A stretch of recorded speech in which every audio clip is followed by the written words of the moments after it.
and good evening, or good day, good morning.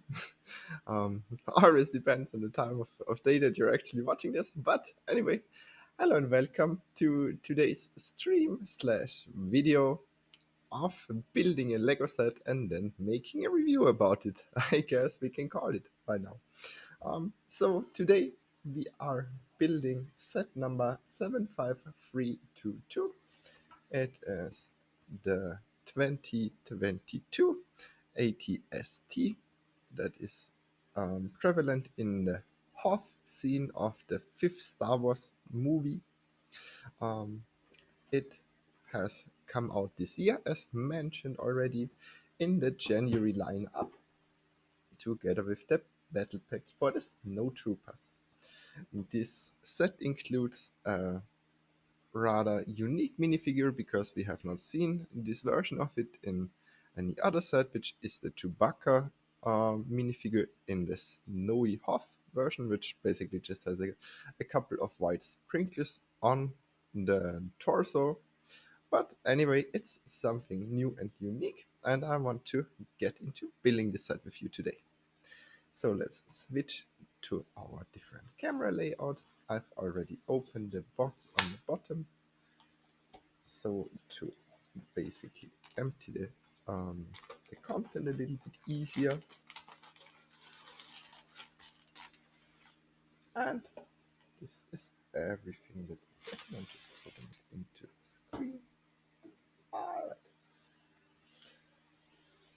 So the content of this box is, as always, started by the instruction manual, which is the newer style version that they started doing in 2022, with the little steps on the bottom that the minifigurine walks across till you have actually completed the whole build.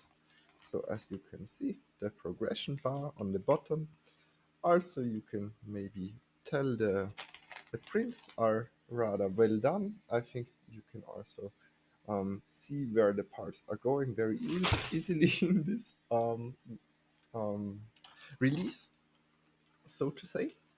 And also, um, as you can see at the end, we have the progression bar finishing here, and also we have, as always, listed every single part that is mentioned in the set. Oh, hello, good evening. Thank you so much for turning in today, or tuning in today, sorry. Other than that, today's build consists of a little bit more steps this time, so it's 4 different ones. Also, today's build has 586 parts. Great to see you too. And we also have a brick separator included in this one. So it's quite a large build in comparison to what I'm usually doing because of time reasons for these sort of videos. But I thought it would fit rather well because I'm pretty motivated for today's video. So let's start out as always with the first step.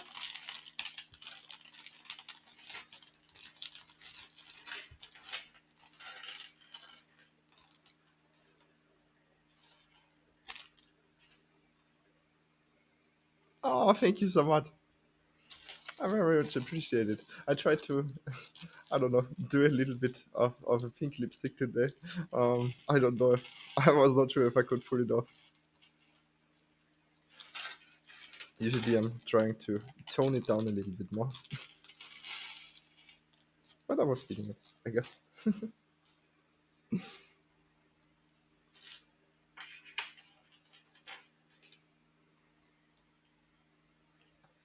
As also mentioned, the Chewbacca minifigure is exclusive to this set at the moment, just because of the little white snowy print on the feet, as well as the main torso, which has a couple of sprinkles. It just looks like you went over it with a little brush, I suppose. I don't know if it can really sharp like that. Let's see. Oh, maybe you can tell. That's rather hard. Let's try this camera instead. I think this should be a little bit visible. So it's basically just very hardly any difference to the regular version with which I also have lying around here. So in comparison, let me just put this on some plate. Will probably fit a little bit better. And maybe this way you can see it a little bit better. Yeah, this focuses more likely. Yeah. So it's really just a few sprinkles. But if you collect this sort of stuff, sometimes this can make a big difference in the aftermarket. Alright, also we have uh, the same sort of bowcaster with the statute included that also was there in, for example, the play set version of the Millennium Falcon, which came out in, I think, 2018.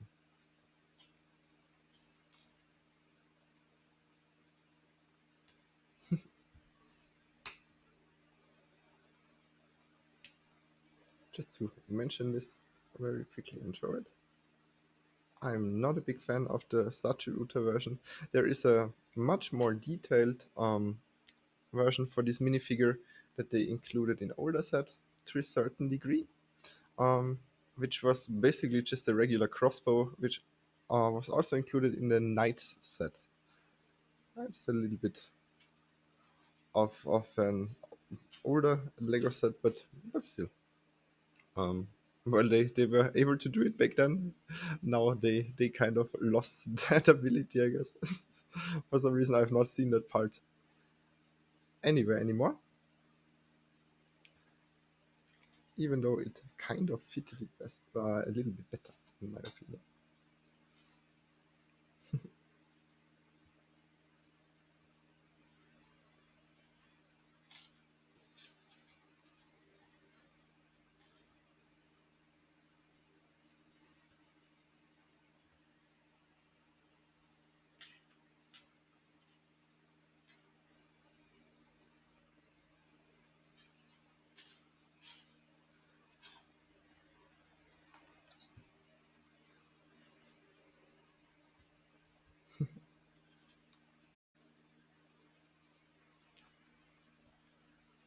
The beginning of this build is just the probe droid. That is another accessory here, um, which also is linked as a unique minifigure on Bricklink.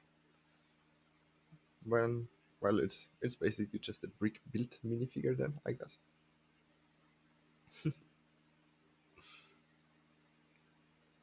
I didn't even see. I'm so sorry. Oh, thank you so much. I very much appreciate that.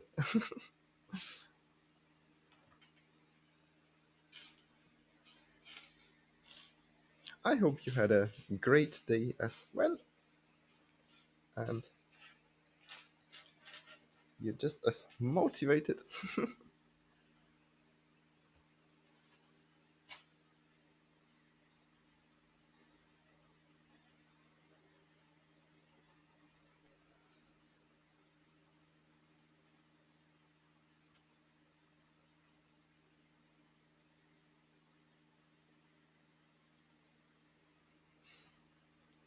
Oh, that's great to hear. I totally feel you. It's been very hot here today, so it was a little bit tiring during the whole day, to be honest. By now, it's getting a bit better. Thankfully, we had a thunderstorm earlier on, and that just always helps a lot. It's getting very humid here around this time of the year, so it's yeah, it is something else.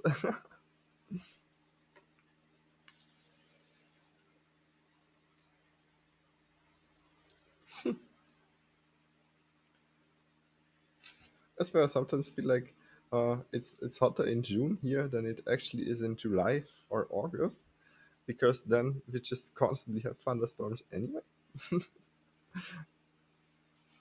But it also always very much depends on the region.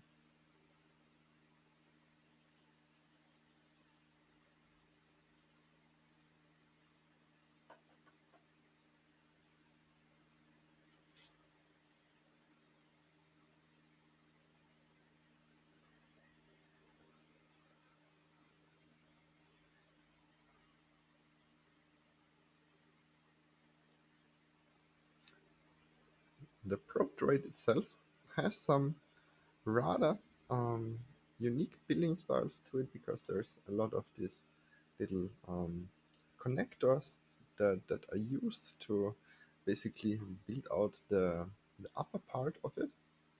The only really more unique part in it, though, is probably the torpedo head, which has been used, for example, in the gunship, the UCS gunship, or also, for example, for the for warning lights for certain city vehicles, um, which here is included in the color black, which makes it rather useful also for other builds. But the main build besides that just consists of a lot of little 1x1 studs, especially, and also some connector pieces on the bottom side and some cheese slabs.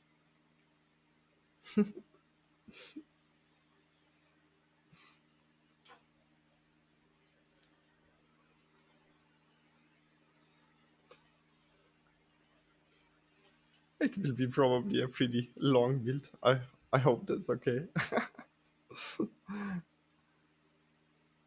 Usually I guess for these sort of builds it's around 2 hours, as long as I am a little bit competent. Also, I hope the audio quality is acceptable. I had to switch on my fan a little bit higher in the background.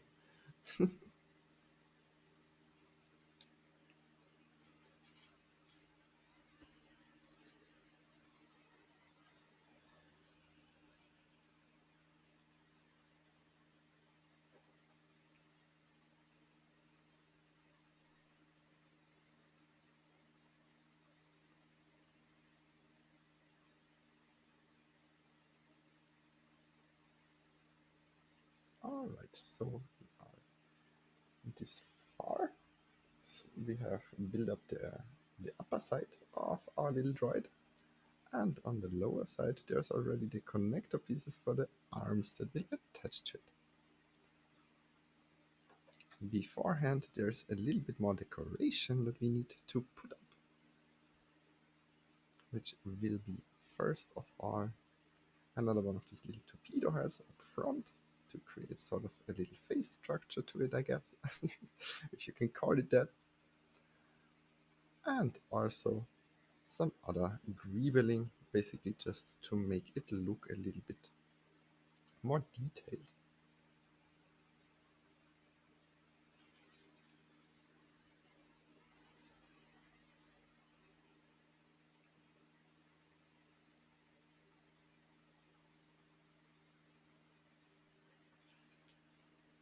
I like this little lantern plate that goes on top, and I especially what I very much liked about this build when I built my first ATST was the connection that is made through here with this little pole piece in dark bluish gray.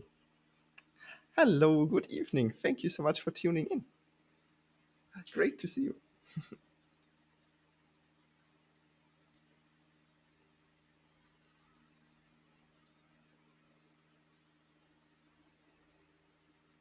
So this also allows the whole topside structure to rotate without just constantly breaking apart just from a one stud connection or something like that, because all through here there's a hole which the poles basically attaches to and makes the whole thing pretty rigid. I think that is one of the best parts about the probe droid included in this set, just the rigidity that it has in comparison to some of the older versions of this. There has been, I think, like at least 3 or 4, and most of them were very structurally unsafe. To be honest, they just constantly fell out apart.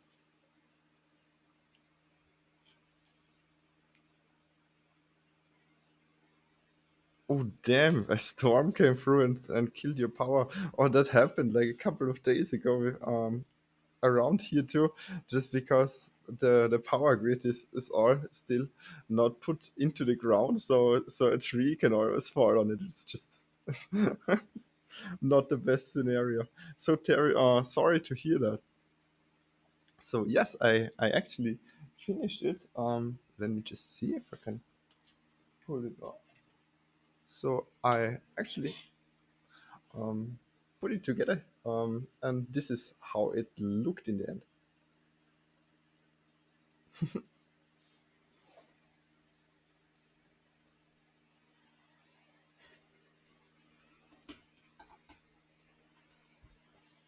All right.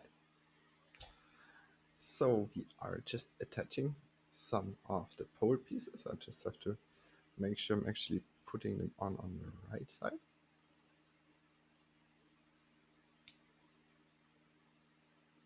Thank you.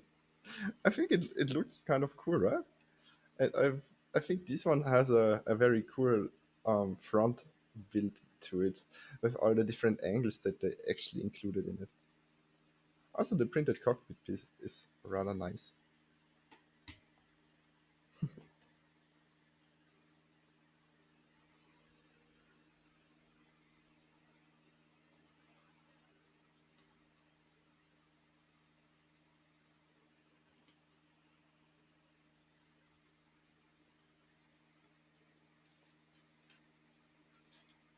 There's a bunch of the black droid arms, which have these sort of twists to them. That one side is attached like this, and the other one basically has a different angle to it, so it looks like it's holding something a little bit more properly.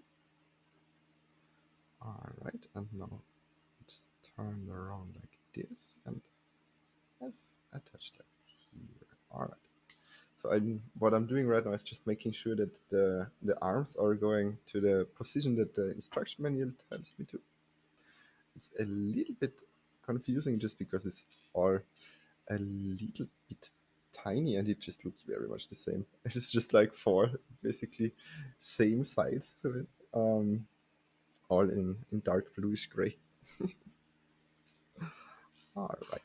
So for the last one of this, they also included one of those connector pieces that I think the Marvel Lego sets had these first. So it's these little pieces which have a pole on the back side.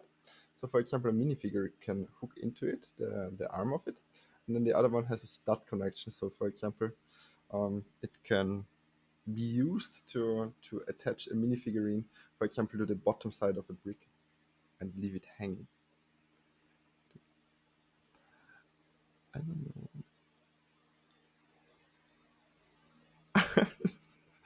Well, you know Darth Vader. That is probably one of the most famous characters. So kudos to you.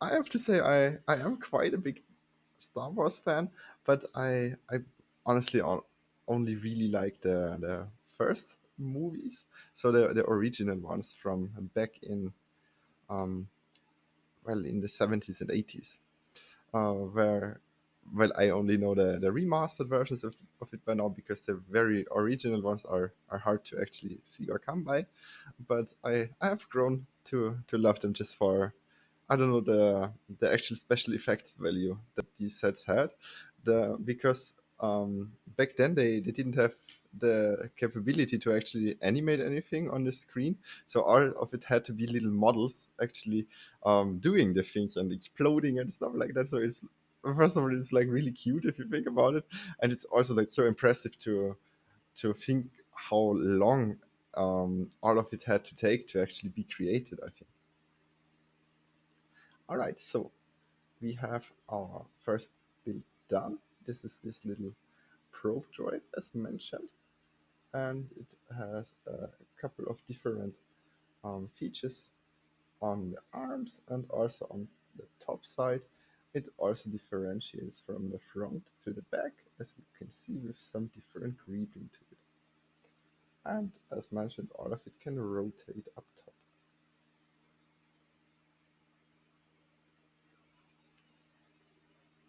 Yeah, exactly.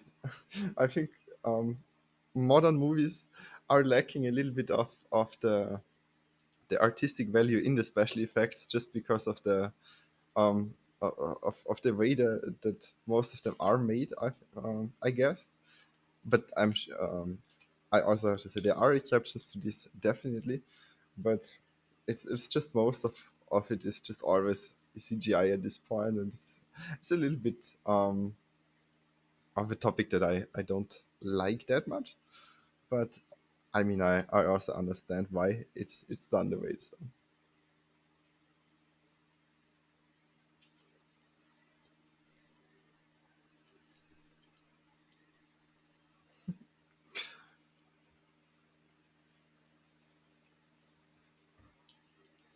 Of very well done special effects, that's a hard one to be honest.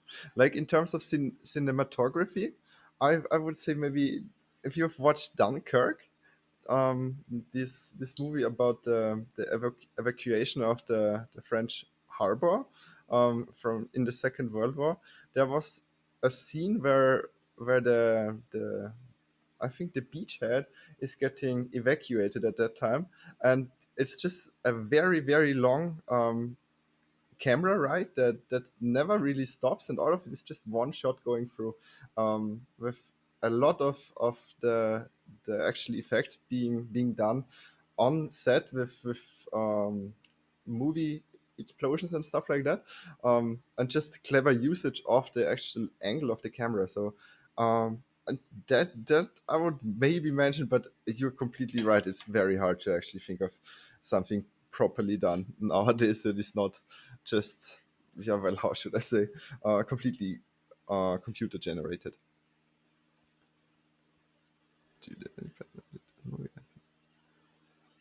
Yeah. How is his name? I always forget who how the actual producer of it is called, or the director of it. I'm sorry. Woo. Sorry, missing some parts. So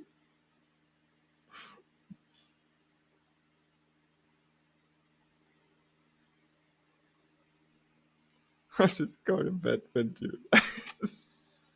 Well, that's also one way to do that. I'm not sure. Is that? I don't even want to guess. I will just guess wrong. Also, by the way, we are building the main structure by now. So this is the bottom section of the head part, where the upper side will rotate on and the legs will attach to.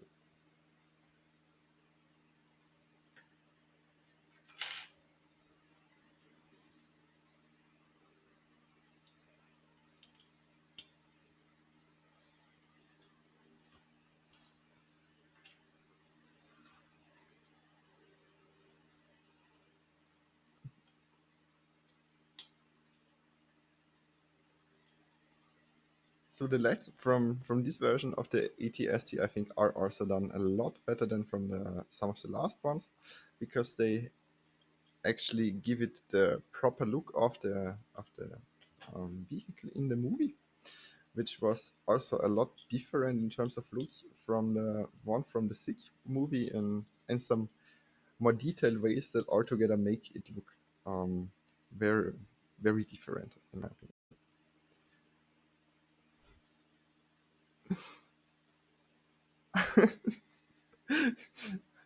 Yeah, I did my nails a little bit. I got this kind of, I don't know, how is it called, this shiny fluorescent effect to it. I kind of love it. Big fan of that.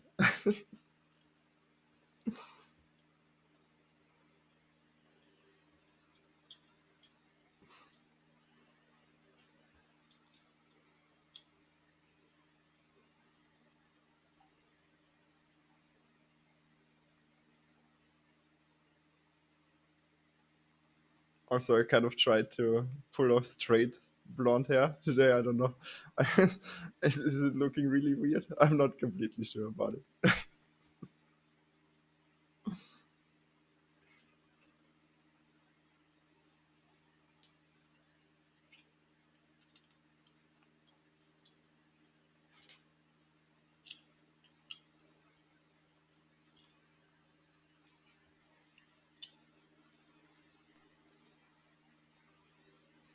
in the beginning of these steps, it's always just plating it off on the top side to basically just give it a lot of rigidity. And in the end, from what I can remember, the last time that I built this set is actually really sturdy. So I took apart some of the other ones that I prepared for a little diorama that I wanted to do. So by now I sadly cannot show you any of them right at this point. So I thought I might as well just build the one I still had boxed up, and it would kind of fit well for the stream. Also, maybe to mention it very shortly, there is this black part which is used up front for a lot of the rigidity and to connect some of the pieces up top, if I'm not mistaken. But usually I think this is a gearbox piece for Technic sets. Here is more for just the rigidity purposes of it.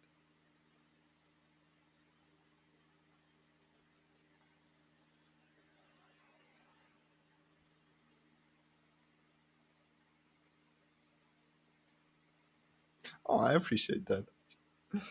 Yeah, I thought it's a little bit more. I don't know how should I call it. um, a little bit more delicate than the one with the curly ones.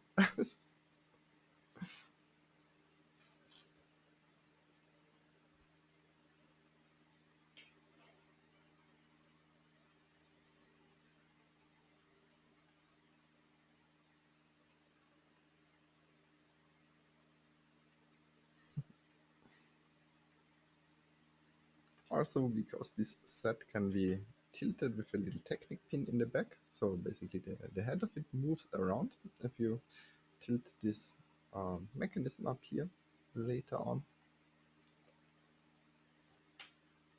We need to include a little bit of Technic to actually make it move properly. Alright, so we have this round connector and the brick, and we are just connecting all of that into the main structure of it. And you can see we are leaving it out a little bit. This will be pushed through all the way once we actually implement the gears up here that are doing the turning on the main part of the body, basically. In the next step up here, maybe it's actually visible on screen too. I have it on the upper left side, the building instructions themselves. So now we basically just have this gear that we are putting in. Once it's in, it's rather hard to actually get out, but maybe it's visible. It's this sand brown gear up here, and this basically actuates the whole mechanism itself. So this thing in the back is just getting pushed through, and then it's just basically turning this gear set. Very simple mechanism, but it's working rather well. From the few times that I actually tried moving this part on the other sets, it's working very, very well. So there's a second one of these I guess sand brown gears that we are now putting up top, and all of these hooked together. It's just being placed in the middle by this point, and then the upper part is just being put upon it. So it's still loose in there. So by now I'm trying to just hold it a little bit more delicate, just not to move it too much inside. And we are putting up the connector to the top side. Guess I'm blasting again. I'm entertaining you, but judging your grammar is definitely. Oh no, I'm not judging anyone's grammar at any step of this way. Trust me. I would never dare to judge anybody else's grammar online here.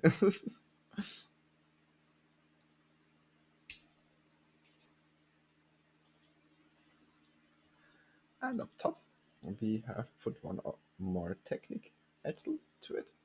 And this one basically just snapped through into the gear, which we put inside. So it's a little bit hard to show, but basically because this gear lies up top, it just grips into the one that we attached to this pole, and now it's just basically being able to turn around and just a simple one-to-one gear ratio.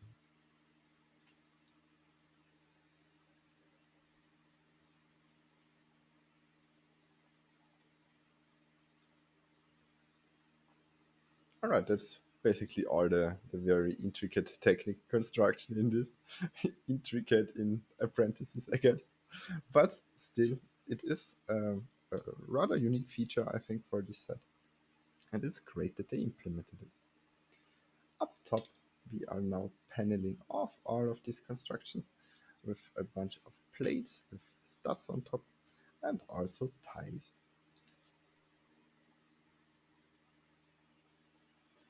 Oh, this would be awesome. Yeah, if it could actually move itself with like the legs articulating, that would be very cool. The problem is the legs themselves are a little bit slim, as you can maybe see.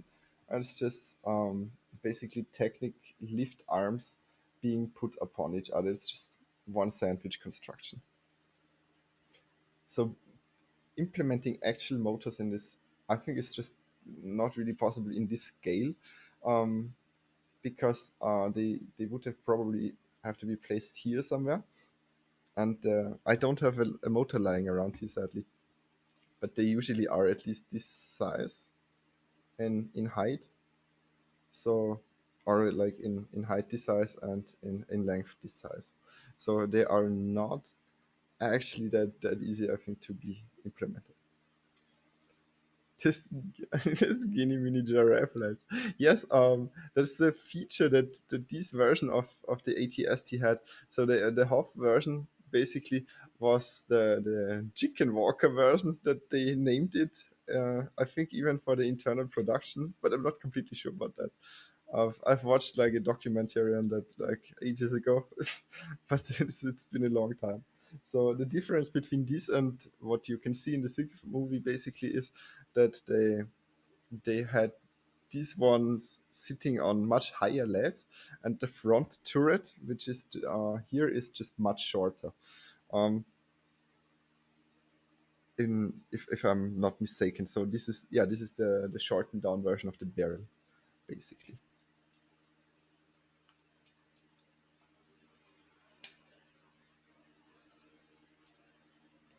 Also, even though that this is a playset, it has a lot of greevilling included, which would not actually be necessary. So it's great to see that they actually included all of this in here. So, for example, the side rows here, I think, give it a little bit of a detail to it. And you will see up in the front, there's also some cool pieces that we will add. Before then, we are putting some slopes to the sides, which are, first of all, this sloped piece up here. And then into the middle, there is a 1x4 tile piece, also in this dark bluish gray that a lot of this build is held in. In general, due to the nature of this construction, because most of these parts are actually rather visible from the outside, Lego did not implement too many weird colors, which is also great to see. And one a little bit more unique part is this chrome plated grill piece, which just has a little bit of a different color to it. Adds more detail also. And up front, there are two of these. How should I call them? I'm not exactly sure. It looks like a little bit of a shield for like a train or something like that. Maybe like um, but I very much appreciate how they implemented it. So there's little hooks on the bottom that we placed way earlier in the build, and there's a connector on the other side of these. So they just hook into it, and I think they give it a little bit more detail also together with the jumper plate that's being put into the middle here. The last tiny bit of greeveling for this step is being done with a paint roller, I think. Oh, sorry, I didn't even see.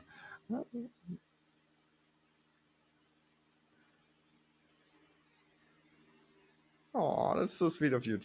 Thank you so much. I appreciate that a lot. It's so great that I actually can interest somebody in the stuff I'm doing.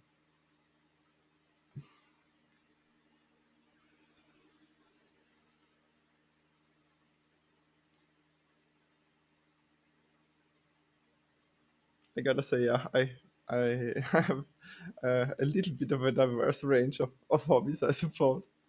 Um,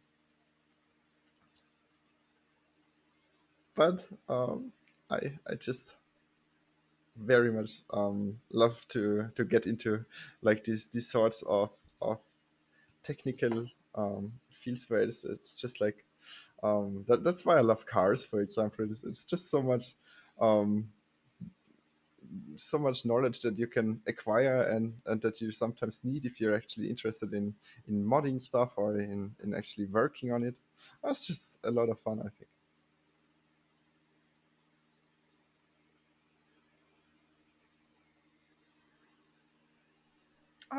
I'm sure that will come naturally over time, always. Like it's just important to actually do what you like. I think doing something as a hobby is always such a wonderful thing as long as you actually like what you're doing.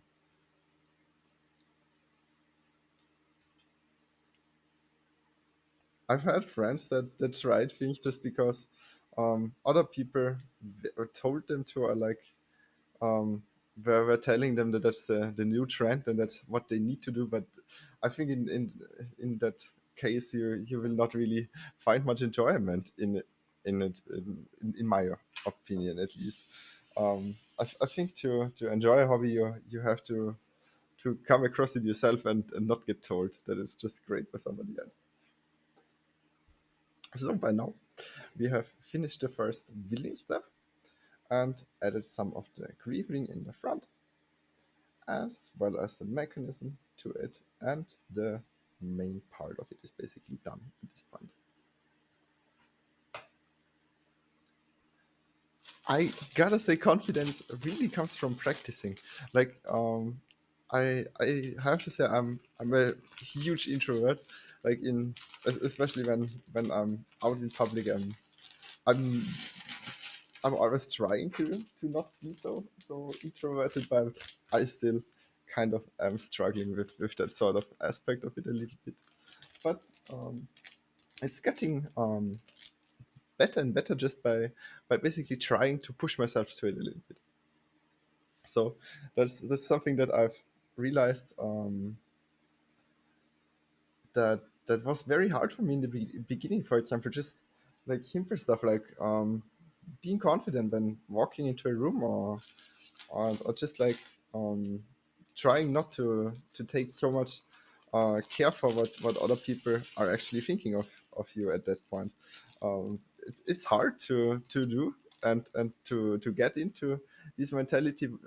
Sometimes I'm still struggling with it, but it's just a great way to actually try to improve social skills, I think. Or at least for me, it helped me a ton with that sort of aspect.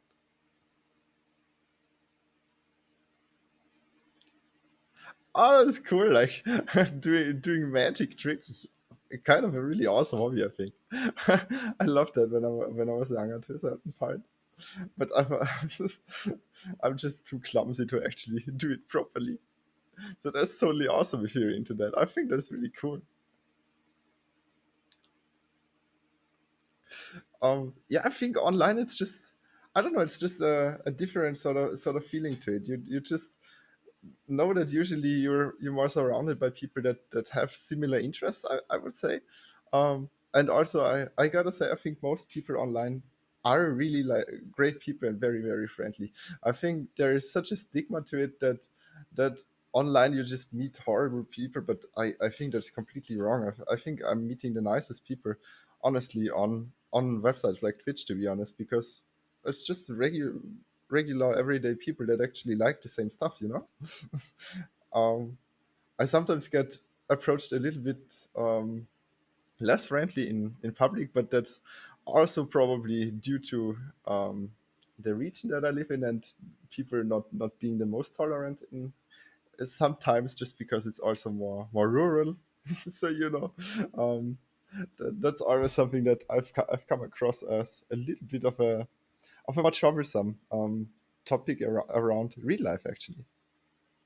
So just to mention really quick, this minifigure here is rather cool because it, first of all, it has a leg print and a body print. The arms sadly are not printed, but they have included two different prints for the headpiece. So we have the more angry version of it, and we have the more questioning version of it, and both of them have this chin strap to them to make it look like the helmet has one. Also, there's some accessories included, which are binoculars and a smaller version of this blaster pistol. This minifigure basically is, I think, listed just as the ATST driver. So it's basically just the little dude that is sitting up top and is handling the whole thing. I think usually there should be two of these actually being able to sit in this vehicle, but I guess that was just very hard to do with the actual size of all of this.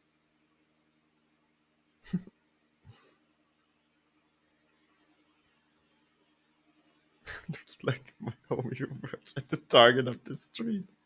Nice one. Just some casual dude. They just dropped him in here.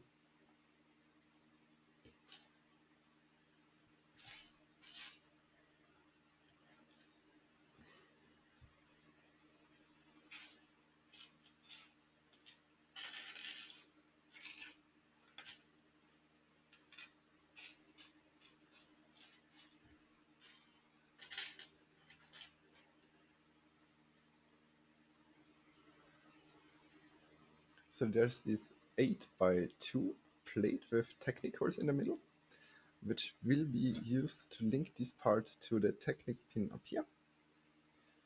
But beforehand, we are actually having this side build to it from step number 27 onwards, basically, where we are building the lower part of the head, all of which is mainly achieved with a lot of plates and connector pieces to give it different building directions, basically.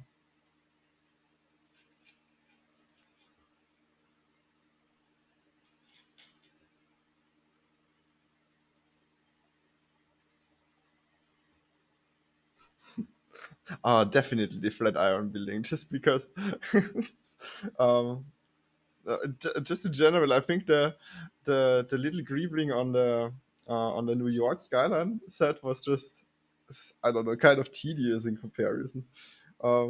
If you remember, it was just like a whole bunch of just one by one things being stacked. Is not the most fun experience. And also you can just screw it up way easier too. Like these sets are always done a little bit easier in my opinion. Also the instruction manual always only has like a couple of pieces each step, which makes it great for basically also younger audiences to build this without problem.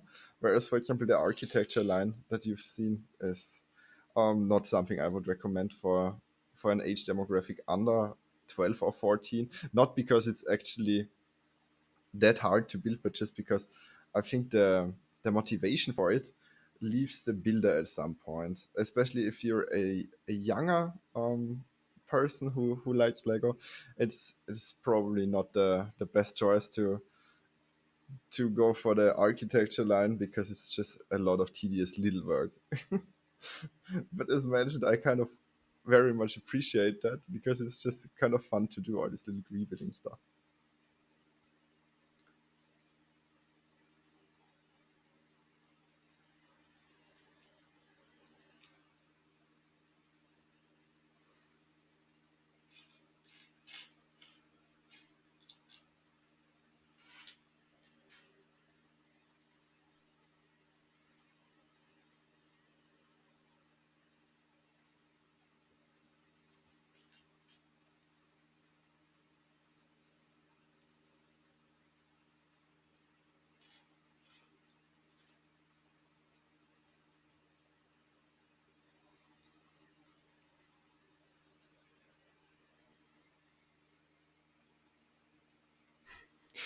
Yeah, very gladly. That's a good idea. I kind of thought about that.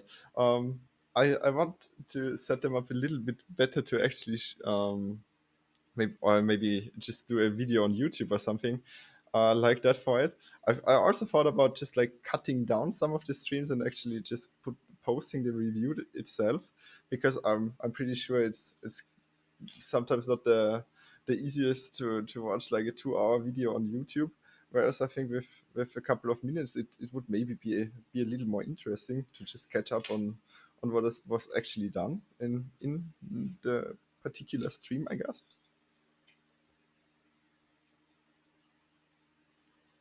But I'm very much glad for any suggestions in this aspect.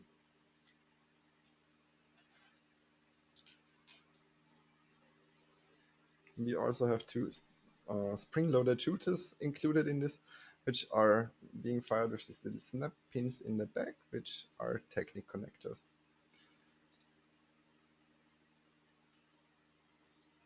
I could have done without that feature, to be completely honest, but yeah. They always put stuff like this into the playsets, which I'm sure is great for the younger audiences.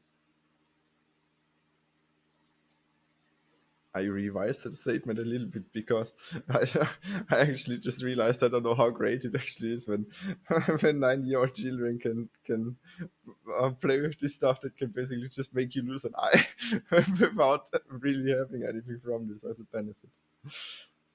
Because these spring-loaded ones actually fire quite fast in comparison. Last time I nearly had the feeling I was killing my screen when one of them hit it. I kind of cringed at my moment. I swear, like I saw it just hitting the screen behind my camera and was like, "Ooh!" Could the video or review have some royalty-free background music?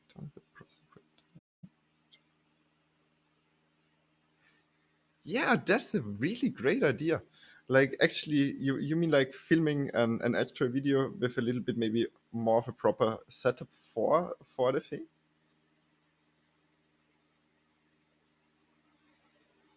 Yeah, that's a great idea. I also thought about like this backside here is basically just a cupboard in the middle of a room. So I thought about just moving it back a little bit more and give it a little bit more spacing here. I just put it into this place because, well, basically I wanted to shut off the background to a point where it looks okay and a little bit professional at least. I very much like the idea with doing like a couple of shots, like maybe with the camera from a different angle and actually making more detailed shots and just putting that into the background over speaking about it a little bit too. Because I feel like this sort of setup is I guess for streams it's okay. I hope at least. I've tried to make it look okay.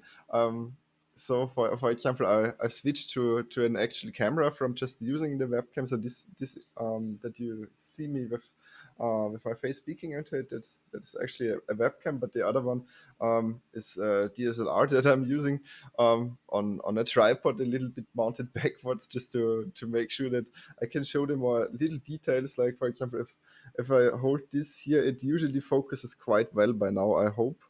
But I'm never sure if it's switched um into like the proper viewing angle, or if I should change something with that.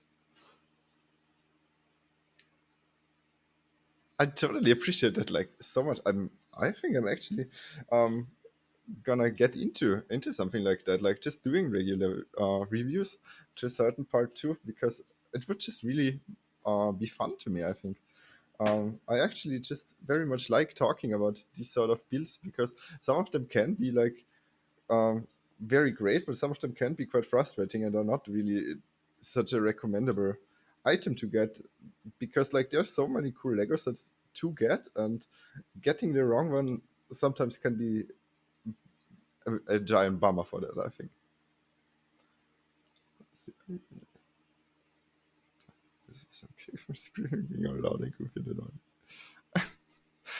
Yeah, I kind of get what you mean with that statement. Like, um, Is- I would not have maybe have worded in that way, but um, I'm sometimes when I watch reviews on certain Lego sets, it's just annoying to me when it's just so paid advertisement.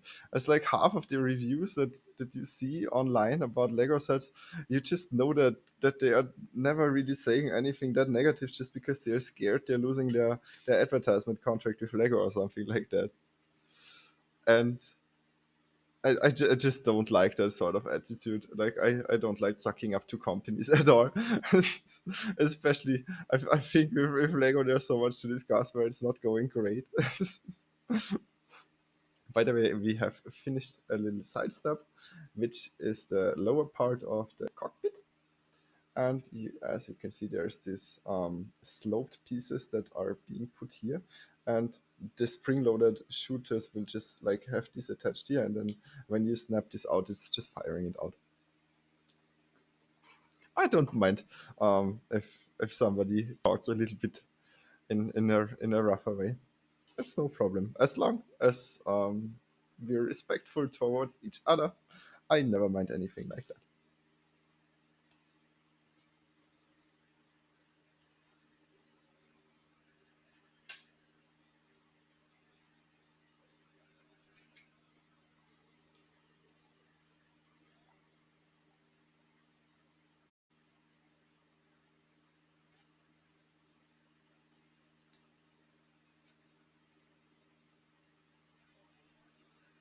All right, so by now this is the upper part of the cockpit.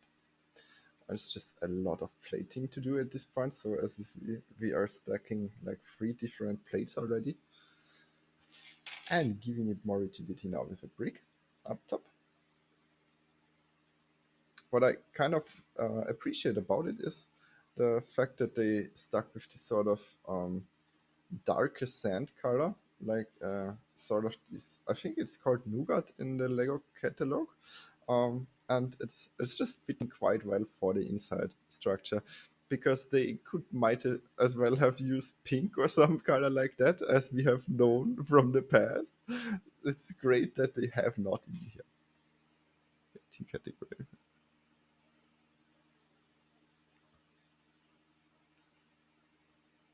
Oh yeah, that's actually a really great idea. Like having um, sort of a review style where you go into certain topics and just like discuss them through properly, so the viewer also knows like what sort of stuff is described in each video usually, right? So that it's not just random talking or like a little bit of a ramble about it, but rather than that, it's more of like of a how should I say, a more structured down approach to it. Yeah, I think that's really cool. That's a very great idea. I'm totally motivated for doing stuff like that, to be honest. I wanted to get into YouTube a bit more in July anyway. I just had like a lot of uni to do at the moment, so this style kind of fits this workflow a little bit at the moment. I also apologize if the stream VODs on YouTube are not really the most fascinating thing. I just thought I wanted to get started on YouTube in some way too. Also, on here the cockpit piece has this little connector side to it for minifigures. I love that they include this here. So because you can actually pose the minifigure in these sets without just clicking it down on some studs, because they hook into here between the legs, and just like it, the connection is rather sturdy too. As you can see, I can turn it around and it still holds quite well.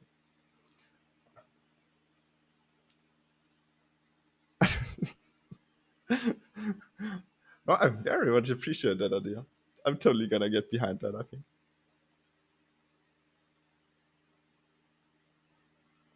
Just because I think it's just so much fun to actually do videos or do like online stuff in this community. I think, especially in the Lego community, people are just such friendly individuals.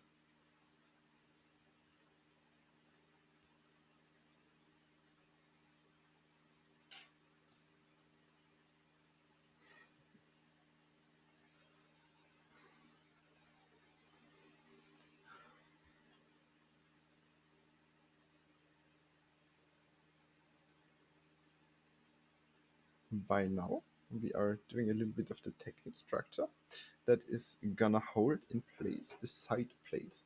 So we are mounting this up here later on. And it's basically just consisting of a lot of different technic pieces that are being put through here.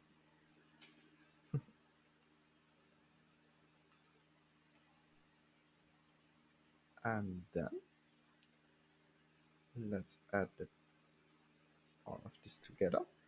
So I'm just gonna show it really quick before I attach the technic bricks.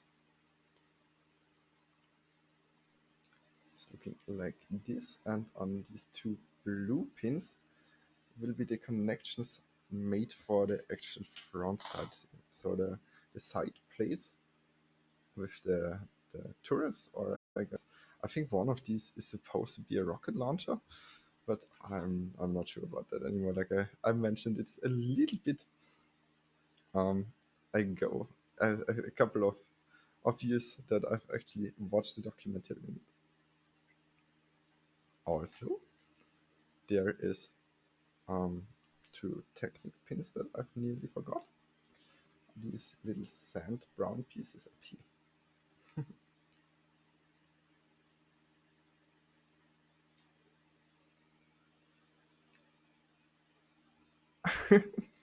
Yeah, I know exactly what you mean. Like the sort of review where you're just like very much uninclined afterwards to even like really get concerned with the set itself, just because of the way that the reviewer just presented it to you.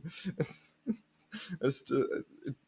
especially like with very flashy intros or things like that, where it's just like I want to put this on at like 4 in the morning and still not wake up the whole house or like all of the neighbors in the vicinity just from opening a YouTube video.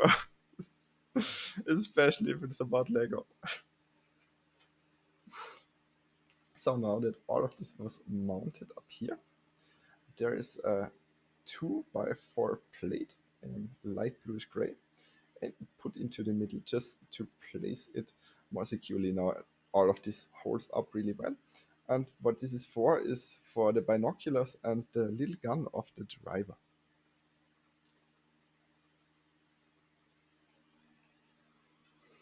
But I think besides the people that actually do reviews, I think most of the community, when it comes to Lego, especially in like the adult section of it, is very chill. I think from what I've came across.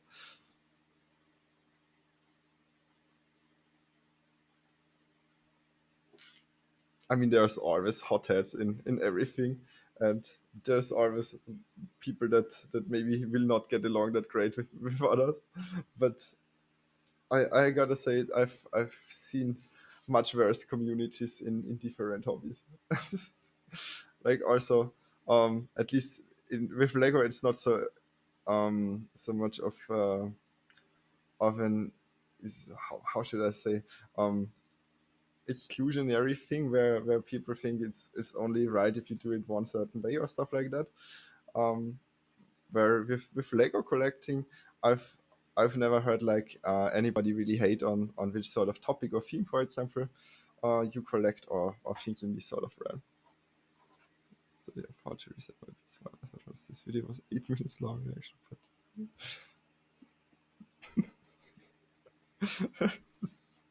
yeah, I know what you mean. Like the sort of videos where it's just stretched out to 8 or 10 minutes just to get that ad revenue out of the video, and it's just. I mean, I understand that working with the algorithm on YouTube is something that sometimes you have to do. Thank you so much for the follow. Thank you so much for supporting the stream. It's just sometimes I guess it's a little bit frustrating, um, especially when you know it's like a 30-second fix to it, and in reality it's sort of stretched out to 8 minutes, and the first thing that you always hear is, yeah, please subscribe to my channel or some stuff like that. Like you've not even actually done anything proper for the viewer, but you're already asking me to subscribe to you. So it's like, god damn it. I don't really see why that would happen if you think about it. Like, hello, Kick 11. Everything's great. I hope that this stream will be enjoyable to you. So we are building the ETST from the Hoth scene of the fifth Star Wars movie.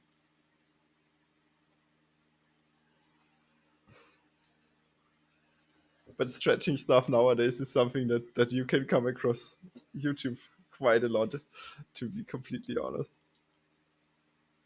Like especially also when um, when you are watching content where for example, so when I honestly want to watch something on for example a product review, and the first 3 minutes of it basically are always just first an advertisement for something and then an advertisement for the channel and getting asked to subscribe.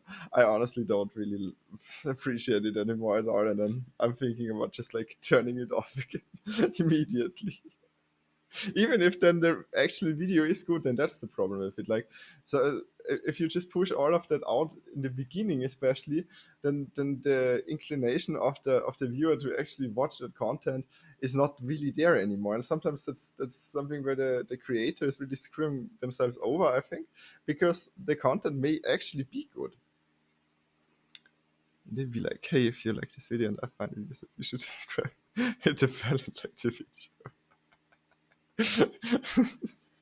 Yeah, I swear, it's like that's the basic the standard saying that you have in all of these videos, where if you can play I don't know if I'm allowed to say that on stream. I guess bullshit bingo should be an okay word to say, and you can basically just play that with waiting if you can hear all of the different words usually not wanted in the first 30 seconds of a video. So I realized, by the way, I have to somehow oh, just be here in the back. Rather an interesting angle. All right, so I've kind of lost one of the turret parts up front. Before putting that together, I also wanted to show you where we are at right now. Kind of forgot it while talking a little bit, terribly sorry. So when turning it around, we have this. I personally like it a lot.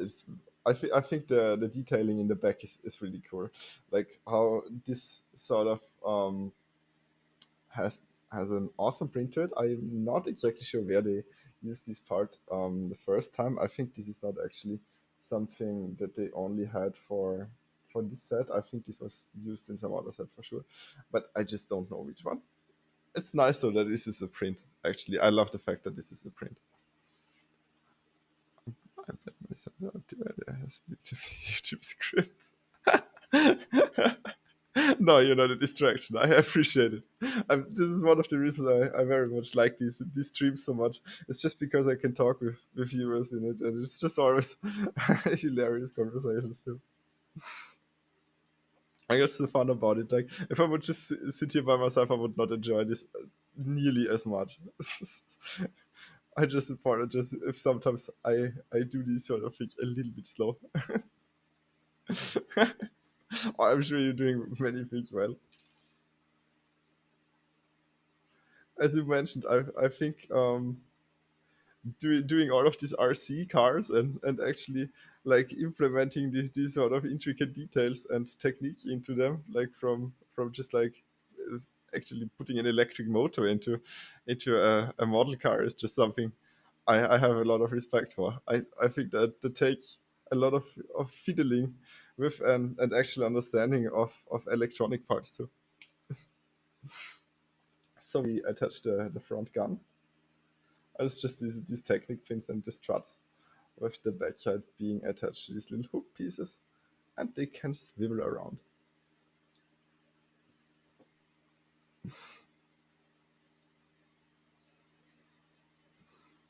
All right, so we are getting close to finishing the second step. So this is how we are looking at the moment. And on the bottom side now there is one more step being added, which is basically just Whoops. More. I'm so clumsy today, I'm sorry. Which is basically just a little bit more detailing on the bottom side. Alright, so this links up rather well with the upper side, which is this little rail piece. And basically just tiles it off a little bit better for looking like it actually has something on the something more to the gun than just being stuck there, I suppose. Oh yeah, and as mentioned earlier, there are holes in the bottom side. And because of these holes, we have a rather specific way to mount these, with the Technic axle up top being just put through. And then, because up there are Technic connectors, we can just shove it through and then basically link it on the bottom with the brick connection. And this is really sturdy, so I've not managed to actually get this part off at all, like whenever I handle the other models of these. So also, as you can see, you can just rotate it freely around, and it holds up really well. So I can even hold it like this and shake it and nothing happens. I like to think every person has a certain set of skills and talents.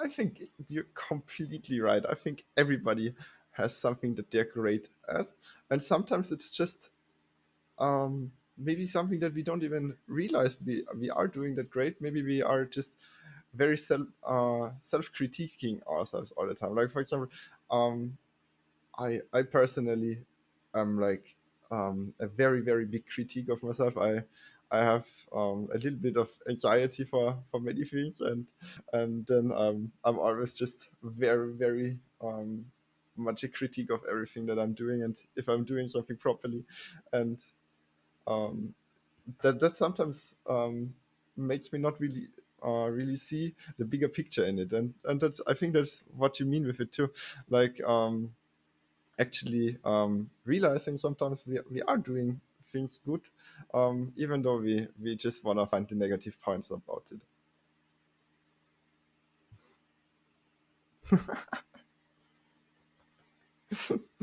Wonderful. See, that's a good movie though. Then if you can just get it out, get quotations like that out of it, I appreciate that. By the way, thank you for the quote.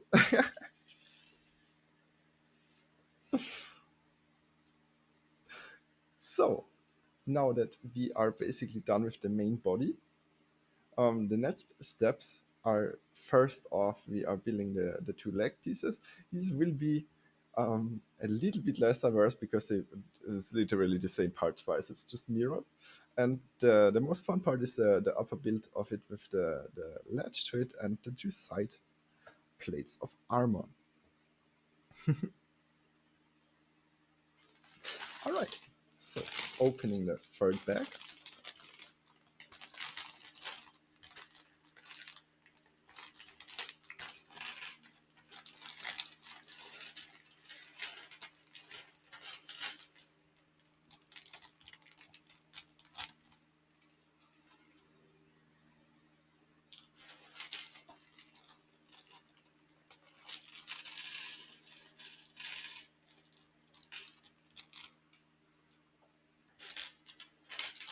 Yeah, the chicken legs.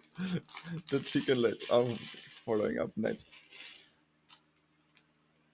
I think that's also my main critique point with this set, as it's just the legs themselves look a little bit, well, I don't know. There are some open Technic connections that could have maybe just been plated off with like 2 or 3 extra parts, but also, for this being um, something placed in the category of playsets, I think this actually is very detailed, and also the leg pieces are way more detailed than some of the other versions of the ATST.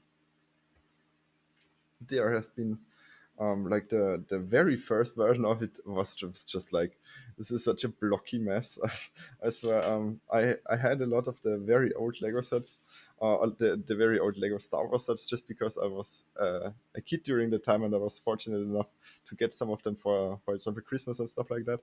And I'm just always comparing these sets to what I'm building nowadays. And I have to say, some of them I liked better in terms of how they did it. Some of them, you can just really clearly see the age in it. And nowadays, Lego builds a lot different in some aspects. So you can really tell that some building techniques have very much improved over the years. Oh, yeah, sure, totally. Please feel free to ask any question.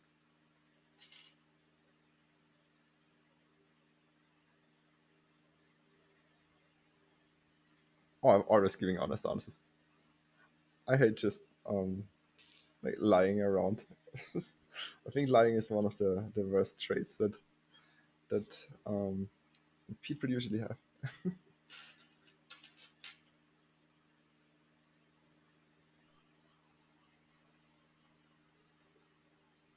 By the way, just mentioning these are the little foot pieces, which are being already tiled off a little bit up front and in the back. And these are probably also the only parts that they really needed to get rid of. These red connections, these Technic sort of parts. I think they just had them in some other techniques and they overproduced them a little bit, which is acceptable. You cannot really see this at all. This is getting plated off like a lot. What is the first Christmas gift that comes to mind that you loved as a child? Ooh, that's a tough question. Only Christmas? Is hmm. I don't know. I'm definitely sure it was a Lego set. But I'm not exactly sure which one it was anymore. Sadly.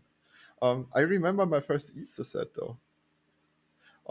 So for like Easter, birthday is a little bit of a problem. My birthday is like right around the same time, so Christmas and birthday always was the same. Um, so I had this. I don't know if you know the series. It was only a one time series Lego did, sadly. It was named Rock Raiders. And I very much love that one. Like, I think Lego Rock Raiders is still one of my favorite series, just because I have such fond memories of it as a child. I think it was an awesome series that way too little people actually have heard of, sadly.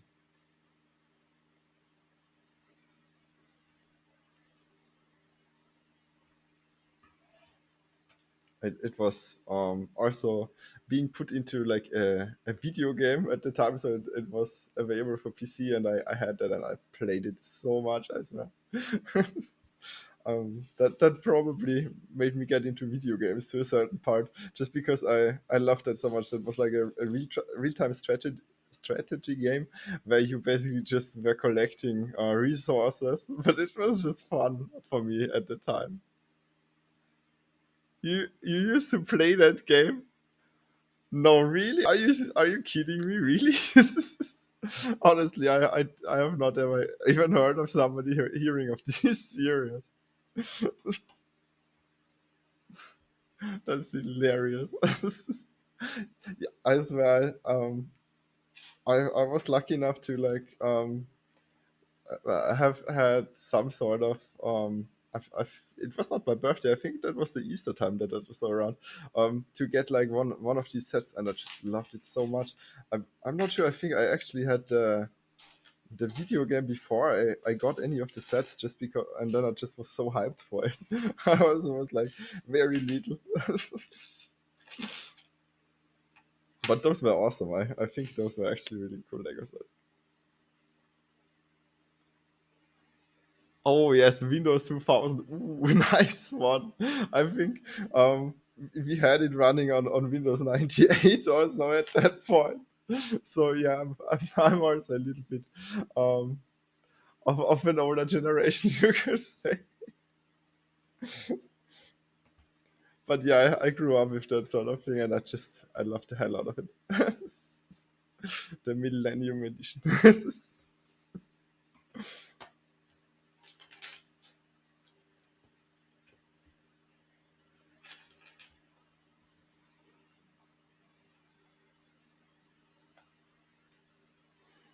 All right, so by now, we implemented the red Technic piece with all the connections upwards. We put a little bit of decoration up here with this little ledge that you can put upon here. And up here is a light bluish gray iron bar. I appreciate that they are using so much light bluish gray greebling in this set, because it's just something you can always use for any basically builds in terms of ships or Star Wars stuff.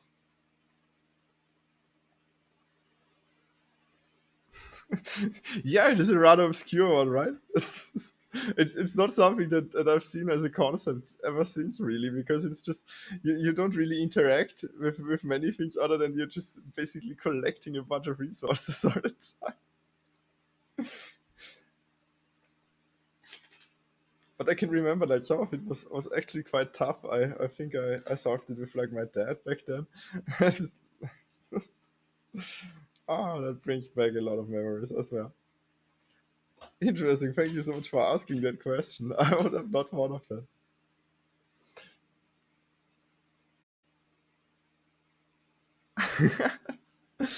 I mean, I gotta say, I kind of loved stuff like Barbies as a child too.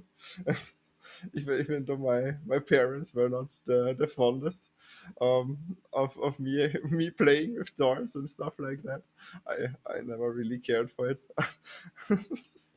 I kind of very much appreciated that I was able to, though. I think that kind of helped me a little bit in my development too.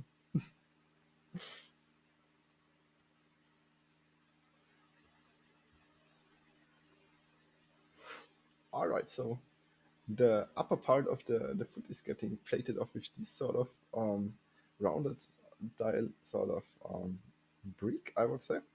And up front there is this, well, I'm not exactly sure. I always call this like an engine piece, but it's probably just a sloped piece that is 2 by 2 as a brick with rounded edges. And other than that, it's basically just this little toe form up front with, with this little hook piece. And up here now we are adding a little bit more detail. There is some greebling with a droid body in dark bluish gray. Yeah, I definitely did not expect to go down this memory lane. Definitely not. But it is awesome that I actually was reminded of that game. That was actually really cool. There was a bunch of kind of cool Lego games back then. I also remember like there was like this creator game and the Lego Park game, or like Legoland or what it was called. But I have to say, like the Rock Raiders one, I think was the best that they published around that time. I mean, by now I still like the video games that Lego publishes, but I don't like the publishing style that they do. Like they are very much unfriendly and basically are enslaving their workforce a little bit for or especially their programmers from what I've heard about the Skywalker saga. So I gotta say I think it is a great game from like the perspective of just comparing it to other games, but at the same time I felt a little bit bad for hearing. No, I don't. I felt a little bit bad. I felt terrible, honestly, for hearing that they were basically milking their employees dry to like to the point of making them work 80 hours a week sometimes. That's the kind of practices I expect from maybe EA, but also I hate EA, so that's not something good. Yeah, this is exactly. It sounds like Electronic Arts. Arts, thank you so much for mentioning. Like that is the sort of practices you get exactly from that company, or Ubisoft too. Sometimes, where I think even Ubisoft is a better publisher than EA in that aspect, but not by much. I guess it's just become an industry standard at this point, sadly.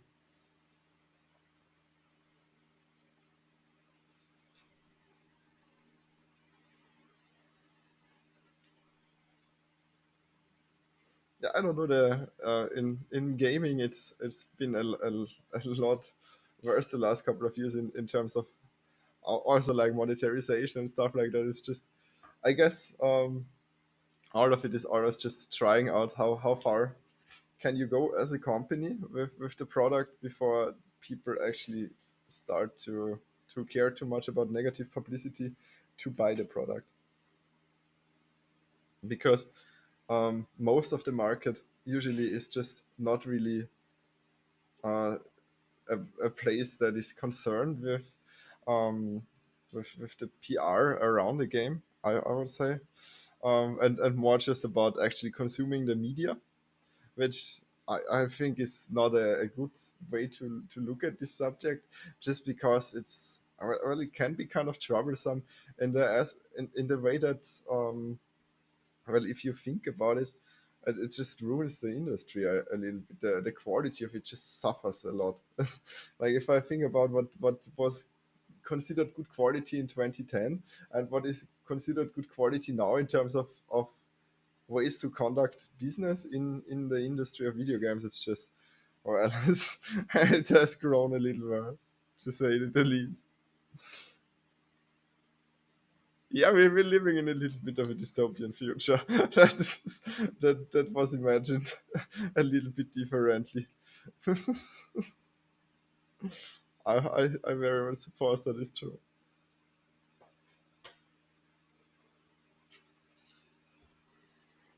Well, we are also living in the sort of future that implements a bunch of basically non-validated, non-backed up funds that are that are being used online to purchase everything questionable. I feel like Bitcoin was mostly like not Bitcoin itself, but all the smaller alternative coins also were just something used most of the time for illegal businesses, from what I've heard. And that's usually where people just try to launder their money with.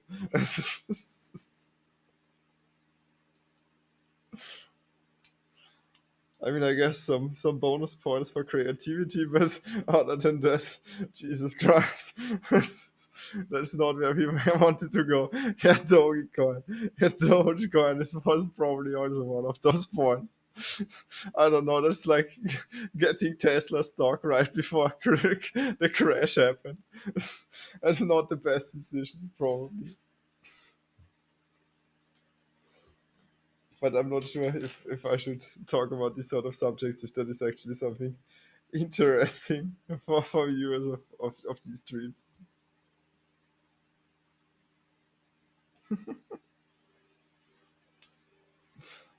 So just showing up a little bit of the detailing that I've done on the leg piece. So we are going to mirror this exactly the same. So we're gonna see it for a little bit longer than just now, but um, it's just these connections here on the side are being done with Technic pins, which have these sort of struts to them, like the studs on one side, and then it's just basically they just put this on so not to see all of the little holes. And well, it looks great. I think it. I would have just appreciated if they would have added it down here too. Like if this would also have the same sort of plating, I think it would just look a little bit more complete. But nonetheless, I think just the addition of it anyway is already like something that is rather rare for Lego sets. Excuse me. All right, so that now that we have actually put together this sort of leg piece, we can build the connecting. How is how is this actually called? I'm not sure about the English term, but it's this sort of whew, gear piece, I guess, with two connecting lift arms, I suppose. How soll denn schon das? Um, so I can tell you, like, if you put these legs into the regular standard middle position, the, they really hold up really well. So I've built these twice before, and they have always like withstood anything, like if even if they stood on the table or something like that. Um, it's just when you put them into for example walking mode, then it just always tips over. So it basically does not have a walking mode, because like you can see all of this is just completely sturdy, so this cannot move sadly, and this is also the biggest flaw I think in the leg. So they look kind of okay, like especially if you compared it to like the real version, or like the movie version of it. I guess I can just like Google this really quick for you. Hoth ATST movie scene. Let's see if we can find something here. Um, so also, by the way, as I mentioned, like they actually built all of um, these sets. All of these shots were just actually models. I think that's actually one of the coolest facts about it. Um, but as you can see, the leg pieces themselves are done quite well. I think with the amount of detailing done to it. Let's see if we can actually show this in proper size. Yeah, let's just copy this and go. Well, this is just as tiny, I fear. Ah, but we can zoom in. So the leg piece itself looks rather similar to this, I think, especially with the backside connector here, with this little Technic axle that is put upon it. But I think it's just sad that it's not actually tiltable in any other way. Have you ever considered gluing the pieces to make it firm and sturdy? I gotta say yes. I personally have done that to some builds, but only if it was not real Lego pieces. If it's some sort of third party manufacturer like Mold King, for example, if you've heard of that, I sometimes had to glue pieces together just because the connection that the bricks themselves make were not just as fitting. Like they did not hold up enough um, enough weight, so they just gave weight to it. So then I just super glued it. Also, there is like this non-permanent glue that you can basically just stick on it. It's like this white surface thing that basically can be removed from any surface too. Um, and then you can basically also remove it easily afterwards. Yeah, exactly. It's not exactly up to their level of precision in terms of making these sort of parts. Like these connections, like usually, if I can show you, like these always go together very easy and smooth. Like in terms of smoothness, Lego is the leading company in this. I gotta say, like as well as much as I hear about other brands being okay in this sort of aspect, they are okay. I don't at all want to hate on third party manufacturers for these sort of building blocks. The only problem is, especially if you've taken it apart once or twice, it loses the grip a little bit because the plastic deforms differently, and I think that's the main reason I appreciate Lego more the longer I am in the hobby again. Whereas in the beginning, I also thought more like, yeah, it does not matter at all which sort of brick that you actually use, but if you rebuild stuff a lot, then came to the realization that Lego is a little bit more useful in that aspect, just because it's it is usable more often without losing grip. Thank you so much for staying around. I totally understand. I hope you have a great evening. Hope to see you again soon. Thank you so much.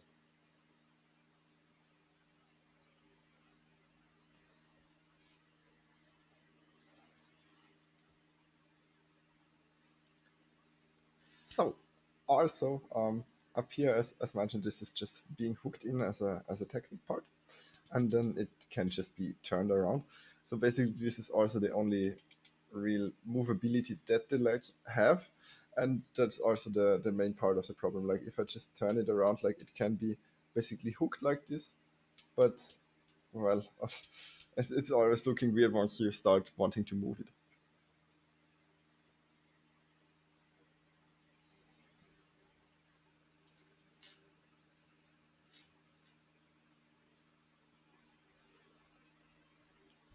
All right, so let's finish the first side of our leg build.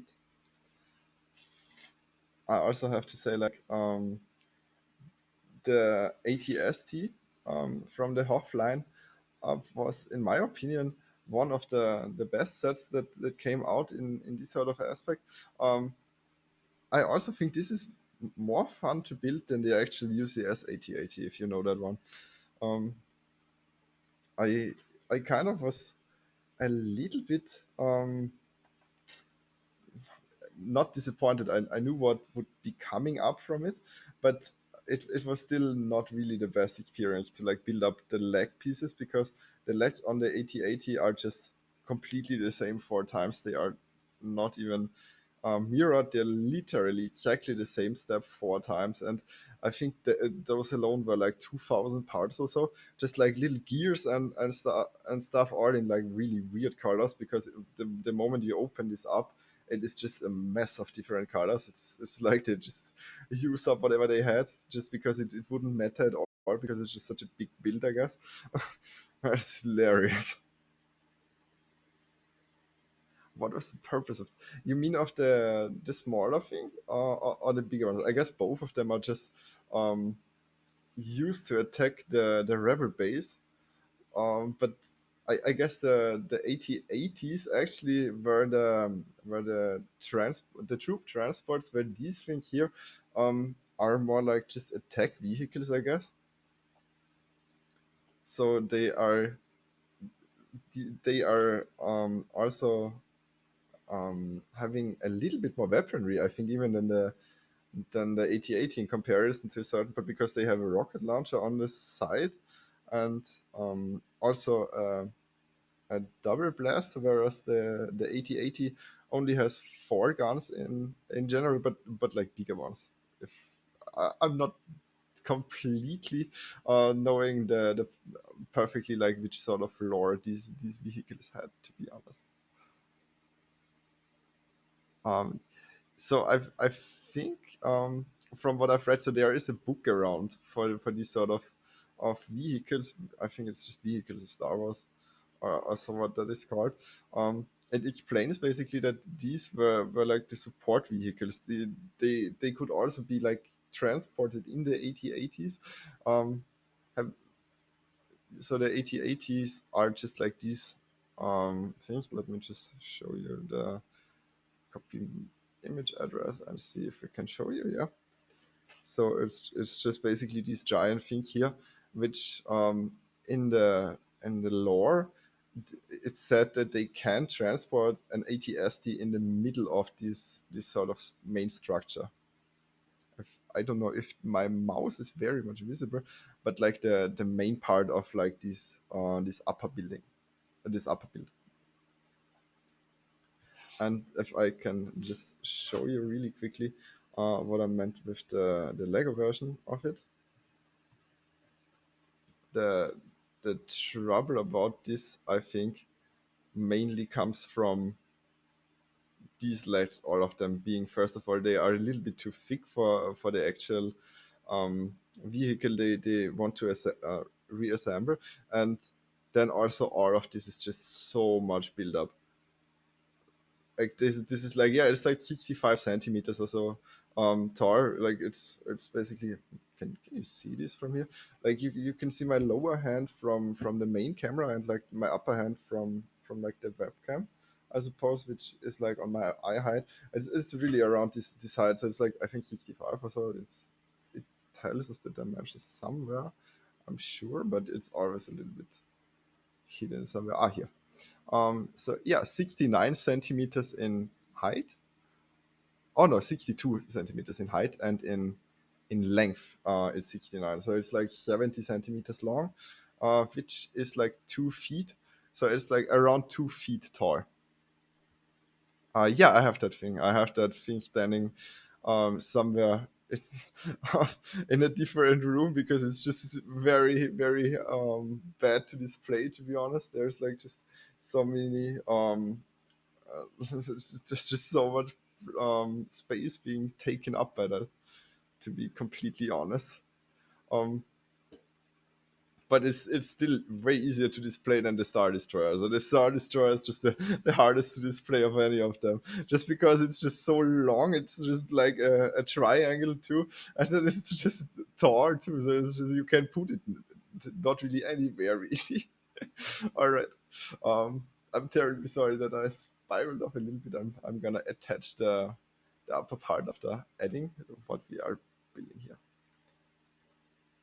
The biggest, I think the biggest one I own in terms of parts, I think in terms of parts, it's actually the world map. Just because the world map has these stupid amounts of little one by one stats. But I think in terms of actual building size, either the Colosseum, like do you know the Lego Ideas Colosseum, or the Lego UCS Millennium Falcon? Both of them have take up a lot of space. But I think the Millennium Falcon was a little bit um, better to build than the Colosseum, even though it has less parts. Like the Colosseum is just so many similar parts. Like it's just like constantly, basically nothing but like tiles and like little one by one pieces. It's a lot. It's a lot to basically put together because it's all the same. All right, so let's see where we at this point. So we have this sort of structure to it, and now we want to actually implement the greebilling and decoration on the side, which is just here there is a Technic connector, and because there is this special part with a Technic connector, which is also a pole and a stud connector, we can basically just shove this through, and there is a little bit of detailing up front. All right. Yeah, the Roman Colosseum. I did not finish it yet, though. I gotta say. So I was left around the second. No, I think the third box of it somewhere in the middle.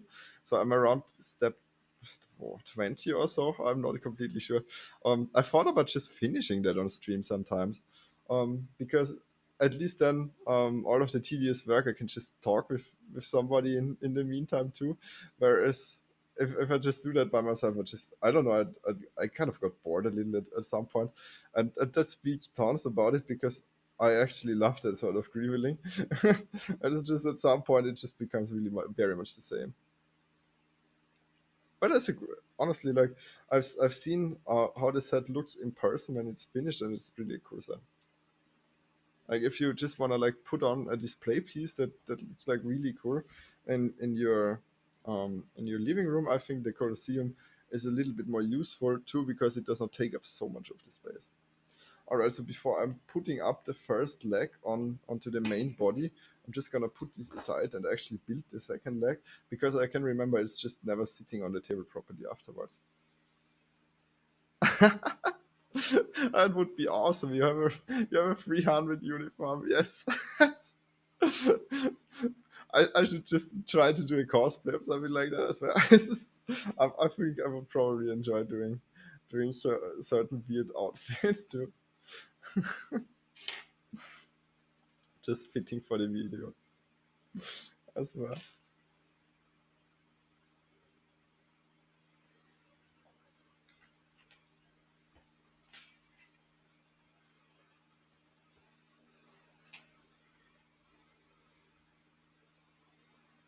I gotta say, I have some sets planned out. Um, I've thought about doing more like the smaller stuff in my collection first, but I would be kind of motivated to do a bigger one of the next times. Yeah, exactly. Like cosplay a little bit around the actual kit that I would be building. But I would do that probably more like for stuff that is a little bit bigger, where it makes sense to do like maybe at least, I don't know, 2 videos on it or something like that. The statue of Jesus Christ. I would probably look very interesting, huh? So, just some green body paint. um, I've built the Statue of Liberty, sadly not on stream, but I thought about just like taking it apart and basically just building it according to the instruction manual. I have a lot of Lego sets that I've just built up in on my own, where I kind of don't have everything assembled properly anymore. Where I thought about just doing that too, but by now I kind of wanted to get rid of some of how should I say, some of the stuff that I actually had packed up first, because I thought it would fit a little bit better for like doing this sort of video style. So I'm usually always starting off with the bags being closed, so that I can actually show what you're getting in the box. So that would kind of fall away in that aspect, I guess.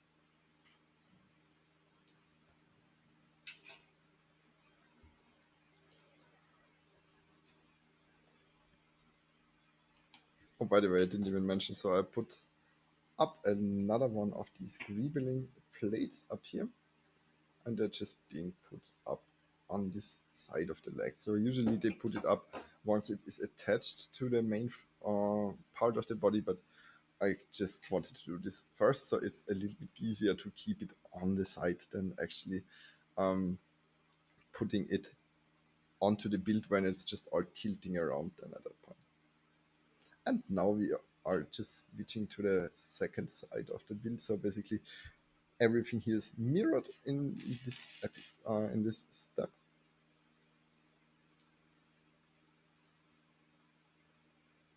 Oh, but, sorry. Did I say directions? I'm terribly sorry. I misspoke there. I meant doing it without having the steps. So basically, if it's completely assembled and or like assembled at least to a big part, if you take it apart, you're left with all the random pieces without actually having them sorted out in the different steps. So it would basically just be a giant mess of parts. So for example, for the Statue of Liberty, it would be like, I think, 1,000 something parts just on the table then. So I think I could do it though, because the table is actually a little bit bigger than what you see, and I think that's like a 2 meter table. It's just like, how many feet are those? Oh, I think like 7 feet or something close to that.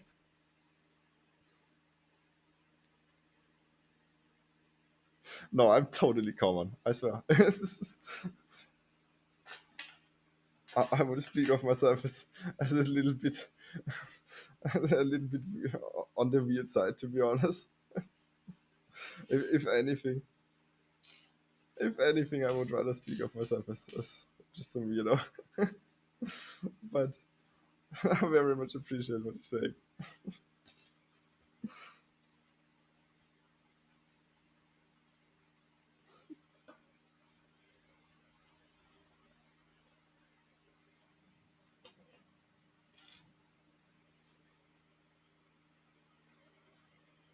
By the way, I hope that you cannot really hear the thunderstorm too much outside. It's been going on for like 2 hours. Or like, I think even 3 hours. I think it started at around 10. It's like 1 by now. Also, let me just check how long am I streaming by now. Oh, no, that's a nice time, like 1 hour 45. I think we're making good progress, right? For like close to 600 parts, I think. That's okay, I guess.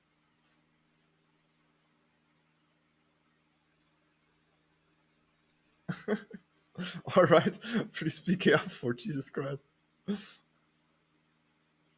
Sounds like somebody shooting outside. I gotta go see. That would not be my first response to it. I would probably just try to stay away from that.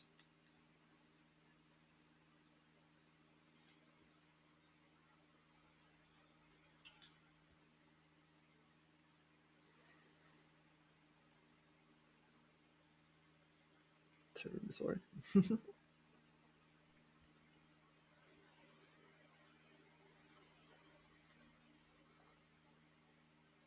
All right. Also, the second step is always just the complete same as the first. Just a lot of sloped pieces and a lot of greebling that we are adding. So now that the slopes are done, the upper part is still missing.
Oh, I was missing one of those um, plates. So basically, the layering up here is done with like lots and lots of different little wing pieces and slopes. Oops, and I should probably add all of the plates to it to properly attach everything. Alright, so let's put upon the rest of the greeting. And then we can actually mount the LED. Looking forward to actually having it stand upon its own LED.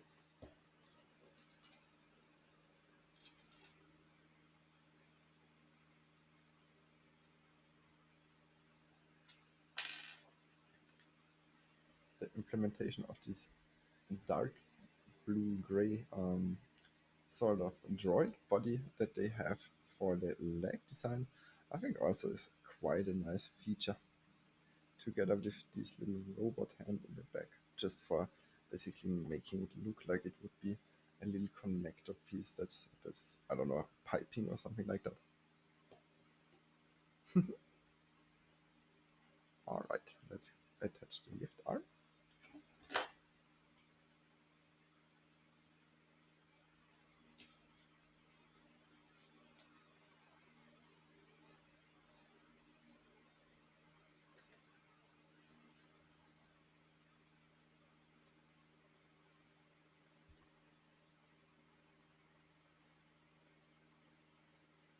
And this part of the side step is also done. And now we're just putting together the Technic brick again with like lots and lots of different pins.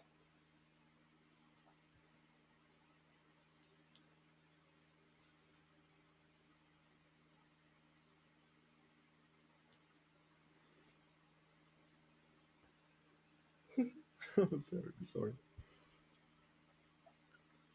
Terribly sorry for yawning.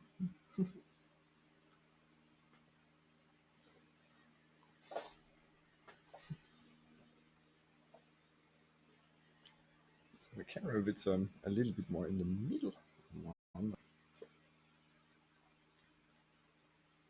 just while doing that, let me show you what I've been placing. So it's just these Technic connector pins, and all of them are just used for plating and mounting.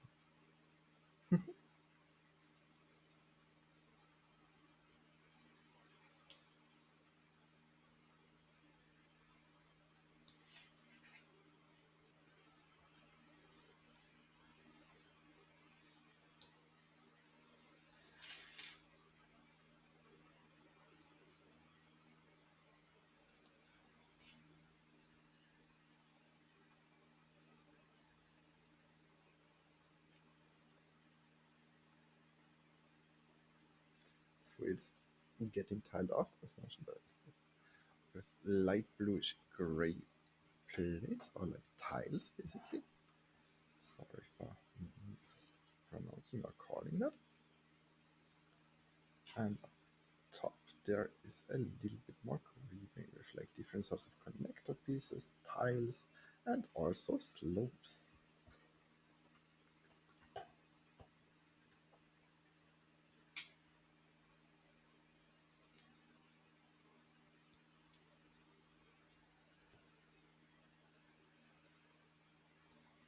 Looking like this.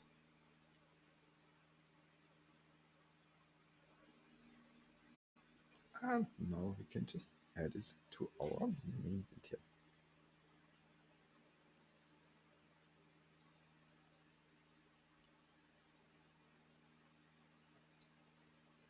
Alright, so we have two open technicals here and two connector pins here. And as done in the previous step, it was just mirrored the other way around.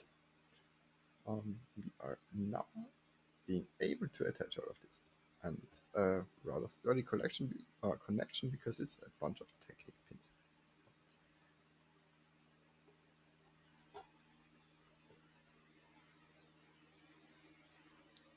Oh, just casually setting off some fire bombs. That is just lovely. At least it's nobody firing a gun. It sounds like a really peaceful scenario. I could not think of anything more peaceful and calm than just setting off some fire bombs in the streets. That's just perfect. I hope you're actually safe, man. It's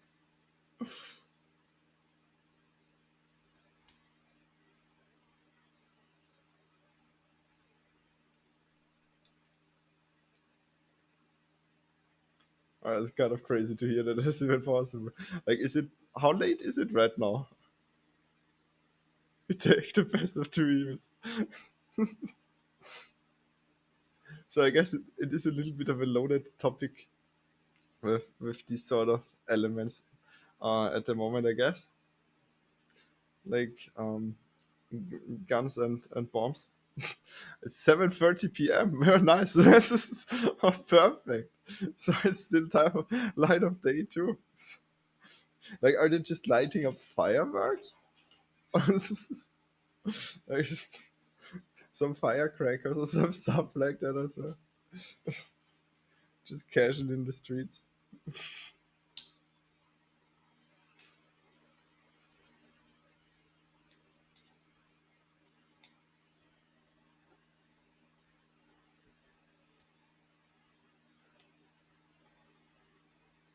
Alright, so we have our second mounting point for the actual leg.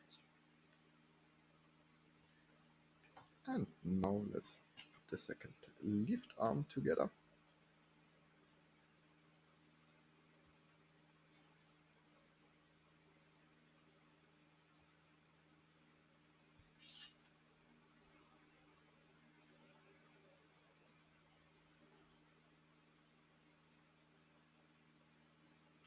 And also what we're still missing is the two bottom side light bluish gray connector pins with a stud connection on the other side.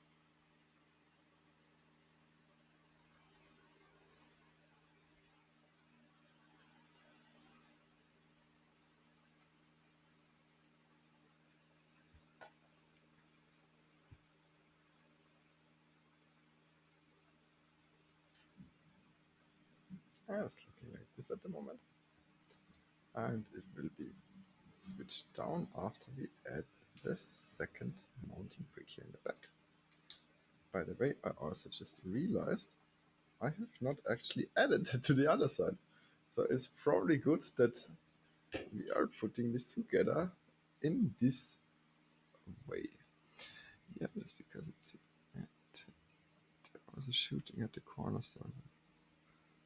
Oh my god. Oh, I'm so sorry to hear that.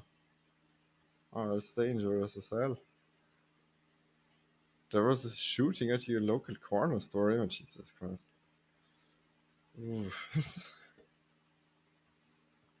A rather dangerous time. Yeah, I've heard that that's been a common problem lately.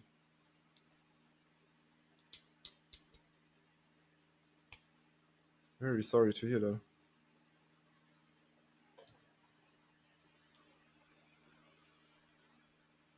I very much hope you are staying safe.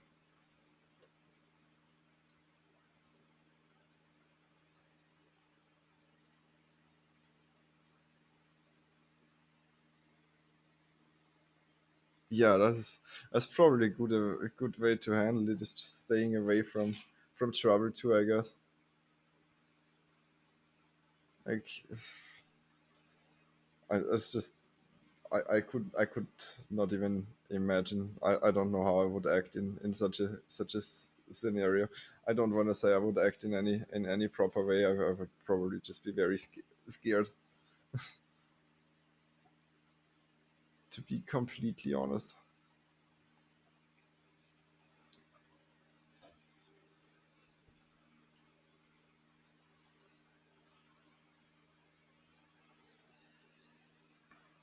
So for the mounting of the LED, um, as you can see, there is like one Technic axle, and back here there's just a pin. So we need to align it properly with all of that. So we are starting to align it with the Technic axle, and then we are shoving it downwards till the backside of this 3x1 lift arm can reach the pin, and then just everything is shoved upwards.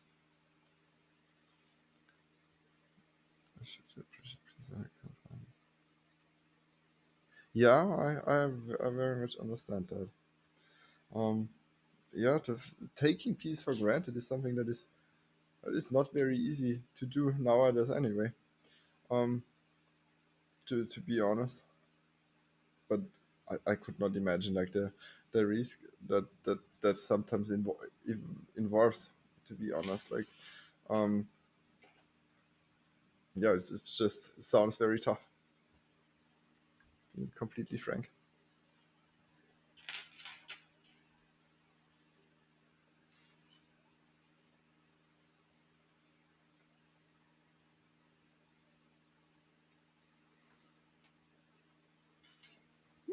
All right. So let me just see how I have to place that. We are adding the last bit of detailing, which is still missing to the legs, which by the way was also by far the most boring step in it.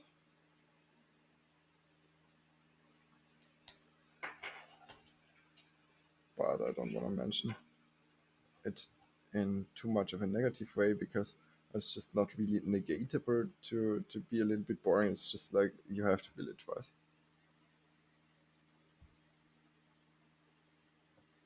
Oh yeah, you guys are celebrating 4th of July soon, right? Like that is like the sort of um Independence Day or something like that.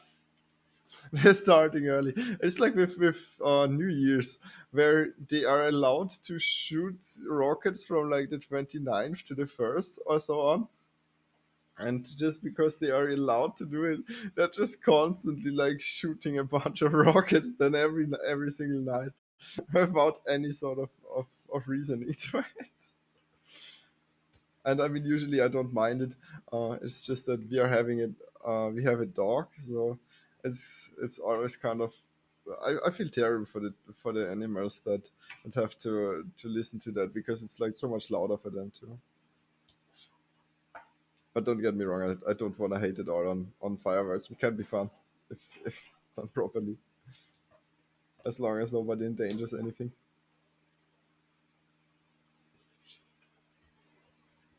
I kind of loved fireworks when I was a little bit my youngest. Friend of mine nearly like lost his eyesight once because he kind of like lit up a rocket that just like he held in his hand and it just like exploded immediately because it was some very cheap one that he purchased something online somewhere or like in um I'm not exactly sure. I think it was Czechoslovakia or Poland where he got it from, something like that. Not the safest place in some janky market somewhere in some Eastern European country. You usually should not purchase your rockets or like fireworks, at least in general.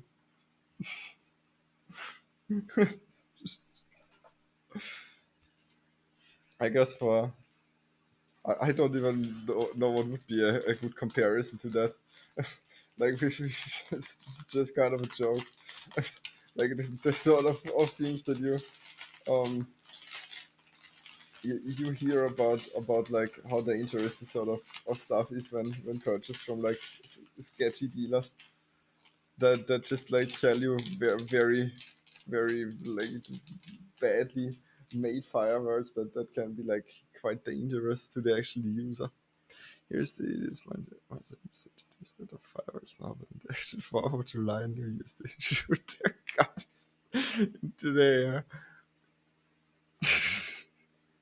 they I've heard that about like Mexican Death Day celebrations or something like that they just shoot in the air. Like that's also I think it was a sort of theme in I'm not exactly sure. I think it was Turkish weddings.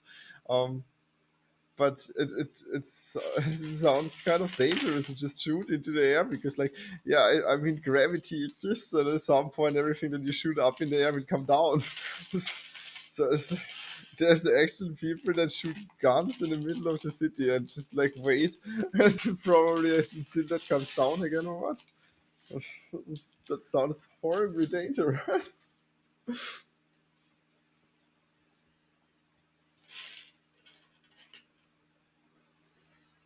All right, by the way, we have just emptied our fourth bag of this build, and by now we are putting together our last minifigure. So let me just show you the body really quick. It has only a print on the torso, but it has a really nice print on the torso. I like that one. Also, it comes with a backpack, which covers half of the torso print. But it still has one if you're interested. And we have a print for on both sides of the head. So we have a double-sided print for the head piece, and apparently, I think it's supposed to be a female rebel trooper. Also, there is like this special sort of headpiece which has a cap attached to it, even though it is a helmet, and it has quite a lot of detailing too. Let me just see where the goggles are. So there are goggles that you can attach either wearing or on top of it. So it attaches to the top of it, but you can also make it look like she's wearing it. So you can just snap this off and just put it into the middle. But I think it just does not fit that properly for looking good enough for display. So I'm just gonna put it on top where it fits a little bit better. No, why these people keep I swear. I'm so sorry that she was headless for a little bit before. I, I don't know how and why these people keep procreating. That was a very nice comment as well. Yeah, that is something you can question with a lot of decisions nowadays, especially. Also, we have a medium style blaster cannon in here with like the little sort of scope to it too. I very much like the detailing that these minifigurines have with their accessories. I think in general, besides the bowcaster that Chewbacca has, all of the minifigures have a great selection of actually usable accessories that you can pose them with. All right, so now we are actually getting into plating up the rest of the top side of our little ATST here, and it's being done with a lot of different platings again. So it's just a bunch of different one by one or one by and two by plates, which are just layered till the matching form is reached. Also, there is a lot of different wing pieces here, like the 2x6 wing piece that is a little bit on the newer side. It's not been implemented in many older ones because I think they created it only a couple of years ago. Also, there is just more rigidity and structure to all of the side pieces, so the paneling is done very well. I think this is one of the, how should I say, best steps about this build. It's just the paneling of all of these side pieces and the top piece. Just a lot of fun to actually build this. That's also why they put the ledge first, because it's just such a dread to build, and then in the ending at least they, yeah, for sure, please, um I would be very much happy. What would you like to guess?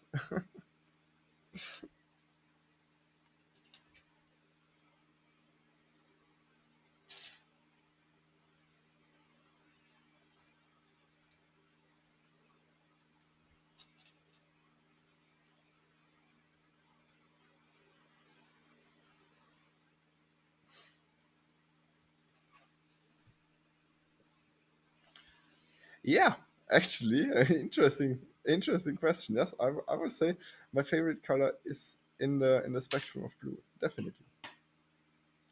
So, um, usually I would say my favorite color would be either turquoise, or do you wanna try to guess the other one? You totally got it. Very much props to you for guessing that. But I guess I'm wearing nail polish that most of the time resembles my favorite colors.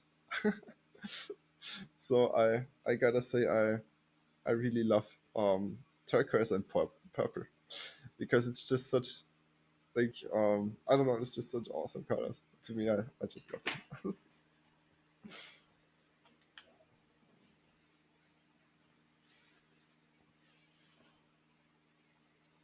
Tiffany blue greenish. Ooh, that's also cool. Like the sort of, I don't know, it's not lime green, but there's a little bit of it to it. Like that's an awesome color actually. Let me just Google really quick. I always forget what teal actually looks like. Let me just see if I can find it. Teal color. Ah, yeah. This I would rank it a little bit in the turquoise spectrum too, to be honest. Yeah, teal is an awesome color. Totally forgot how that was named. Sorry.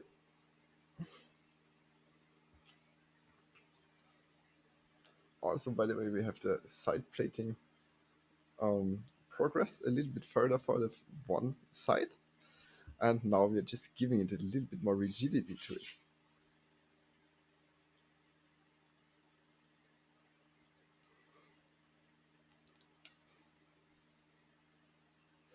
I'm so terribly sorry.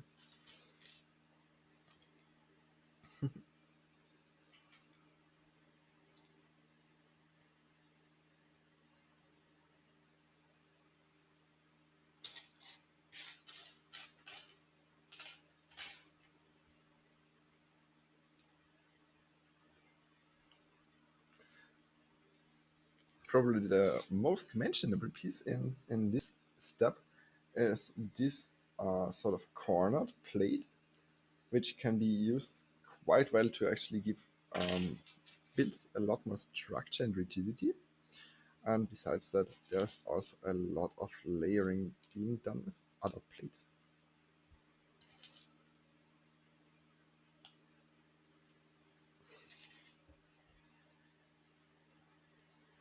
So to show you really quick what we have done, there is just a lot of layering now, just with plates, just for sturdiness especially.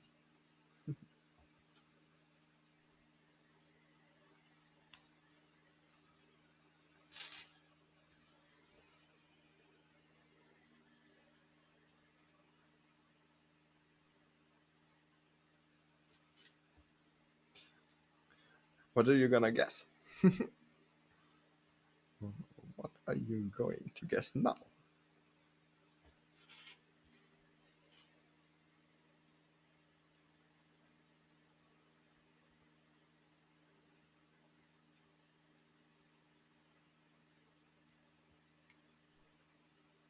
Mounting the Technic pins here, basically just to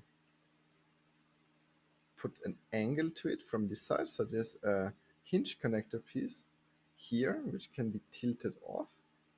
And up top, there's also a connector piece for Technic pin. And all of these now, or like this is the bottom side actually.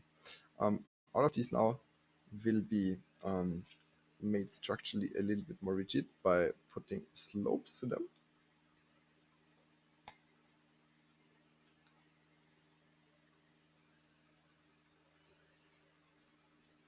And then I think we are building up the outside of it. All right. So now that we've made it more rigid, we are going to put one of the wing pieces up here. Let's see where we have it.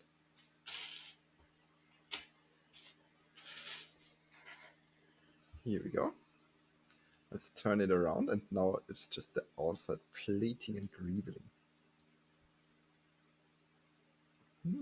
All right.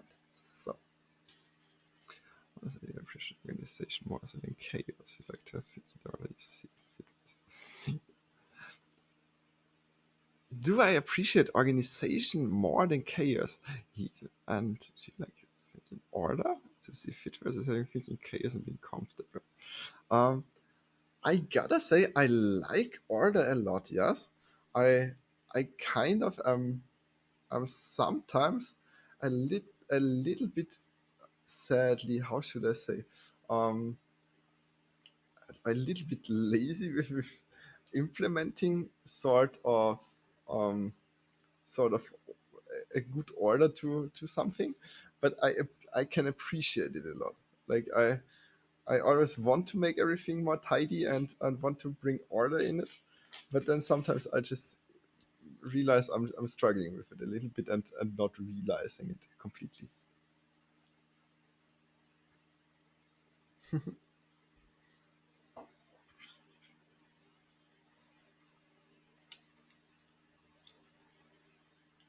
And sometimes I can be quite a little bit chaotic, as you probably have already seen.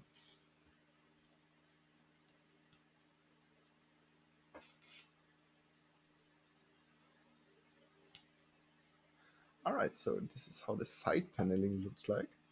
A lot of different tiles and plates, and these rounded off brick just to basically now put the turret upon.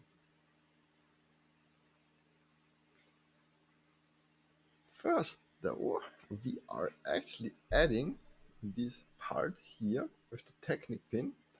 There's two blue Technic pins, and now for one of these, because there is a Technic connection on the other side that we just built, we're just going to first of all snap this in, and then because there is this red hook to it, we can basically just put our um, tiling plate in, and we have the perfect angle that they are going for. I think that's probably one of the seriously best parts about the set is just how nice this angle comes across. Like just how it is mounted with this weird red pin here, and also just like how nicely this angle is being delivered. You will see, especially when we have added the front part to it, it gives another like dimension to it. I have said I've sadly not seen many Lego sets that have managed to bring across such a good building angle where it's actually really believable, especially in the playset categories. That's like usually not very apparent.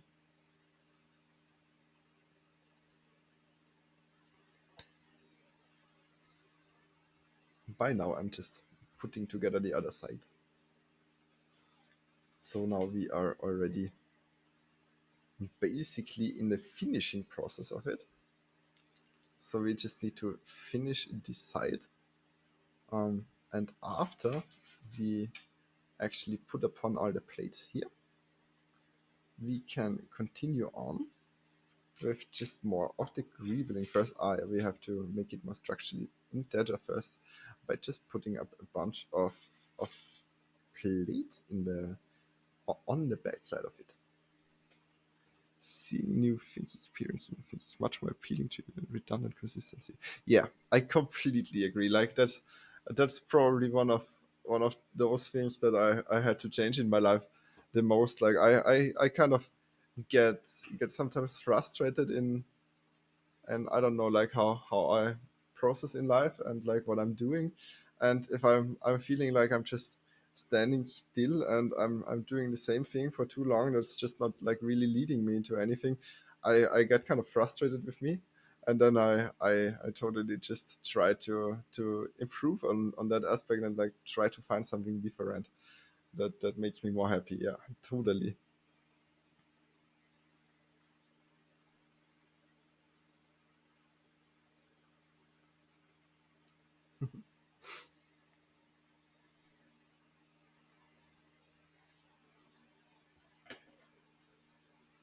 I very much appreciate this sort of questions. What is a Sagittarius? Oh, I'm not sure what that is. Let me just see.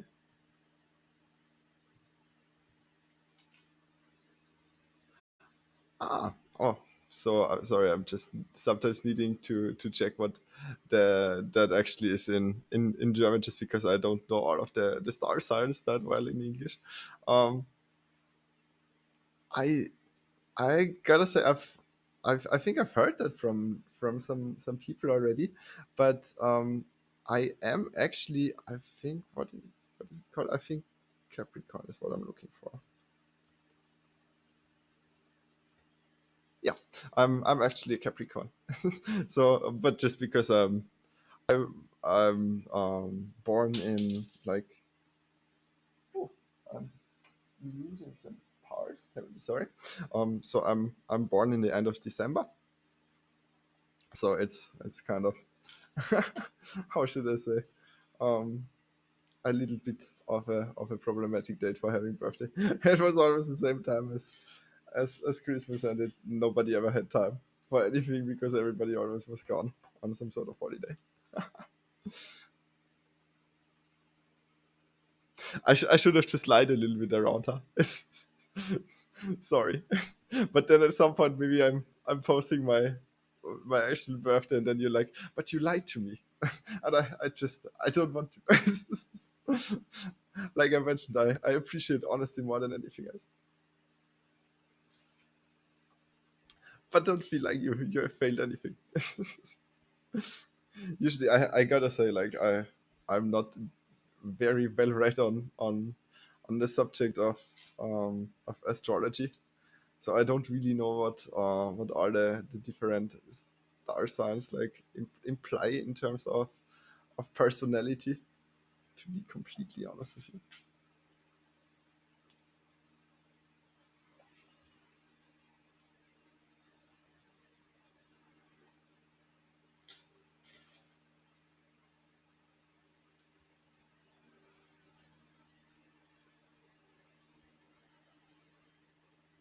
Oh, I appreciate that. That's sweet of you. I kind of gotta read into it a little bit, I guess. Or it's just, I think, what one of my last friends said to me, um was like, I'm always a little bit on the undecisive side because of it. I mean that, I guess you can say being undecisive is not really a trait of somebody that has that sort of star sign. I would just say I'm very much an undecisive person, just because I kind of struggle with that a lot. But that's probably, for me, it's more like my own insecurities that make me be like that. By the way, we've added the backlight plating, and now everything else besides the Technic elements is done here too.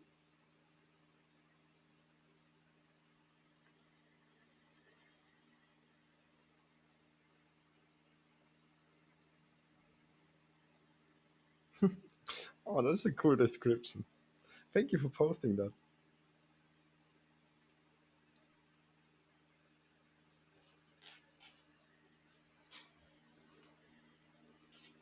I'm not sure if I see myself in it completely,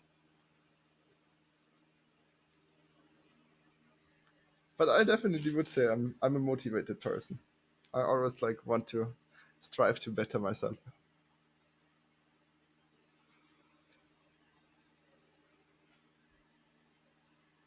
I just feel like otherwise I'm kind of standing still in my life, and I just always like progression and change more than security, I guess.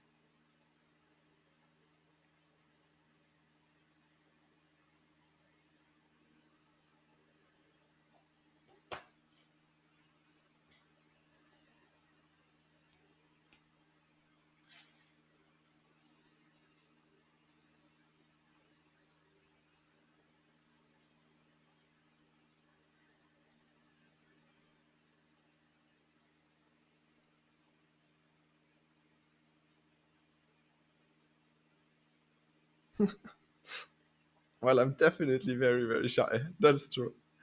Like, if you see me in real life, I'm definitely a lot more shy. I usually also always am trying to like just um pass in the most like how should I say, in like a way that I'm never like really wearing any bright makeup or anything too flashy like that, just because I don't really like drawing attention to myself.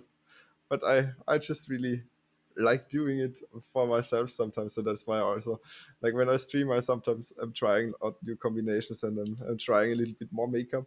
Then please just know that um, it's not how I actually represent myself sometimes in public. But I don't know. I think it's fun to actually do that when you're just doing a live stream or stuff like that. It's also like I came to the realization, like, um, I'm using like quite a lot of lights in this setup. So I have like three different lights in different ways, just to like get the corners lit out well enough, and have no weird backlighting and drape into it.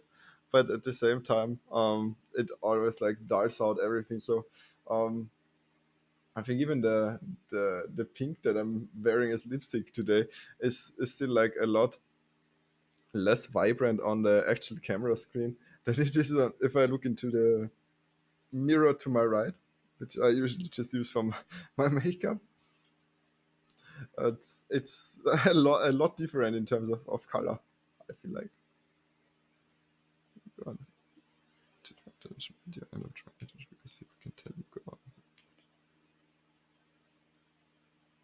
Yeah, that is kind of, I don't know, like on purposely sometimes get attention when I absolutely don't want it, and I'm just like trying to like get by a little bit more delicate, and especially like I'm working on my voice a lot, but I'm still like a little bit conscious about it. So it's like always a little bit of a reminder to me that I sometimes I'm just trying to like be a little bit more quiet, and not like the loudest person in any scenario that I am interacting in socially. But at the same time, I don't know.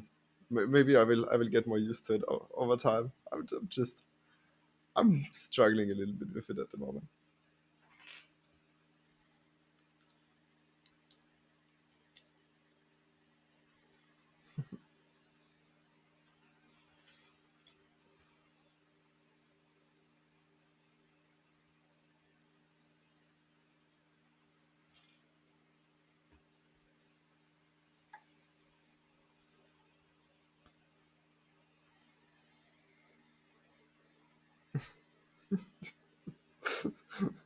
I'm a lot of fish, but definitely not that.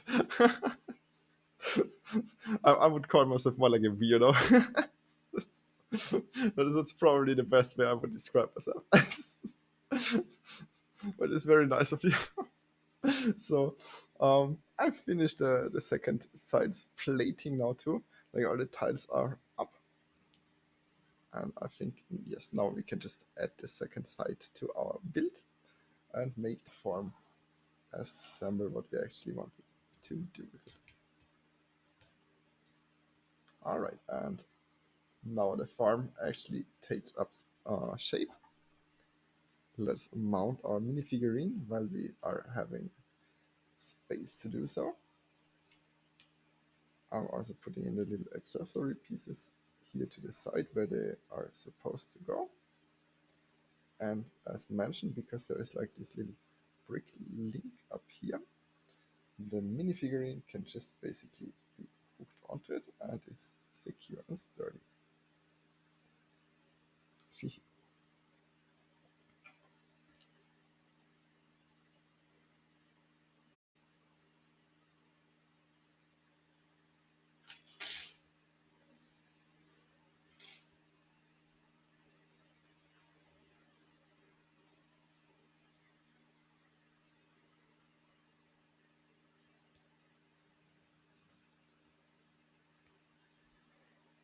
So the next step that we are implementing is just the front side. with the two windows, which sadly do not face, um, which are not actually implemented. They are just two plates being put upon.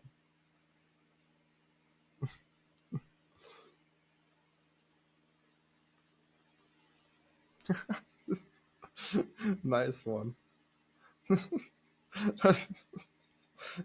You can always gladly have that if you want. I can gladly just put a PDF of my autograph somewhere. That would probably be perfect. Huh? And then I see it. I swear, like that's the a little bit problematic nowadays when you put up stuff like autographs or signatures online, because half of the time you then just realize it's being used by some scam online. I swear, like at some point. Um, I tried selling stuff on eBay a lot, and like half of the people that message you there, like it's a little bit like there's a German version of eBay which is just like Craigslist, and it's just for selling off stuff on a marketplace. And I can tell you, like, it's half of the people that message you there for anything are just like trying to scam you into something. I swear, I'm pretty sure that's the same with Craigslist, actually, from what I've heard.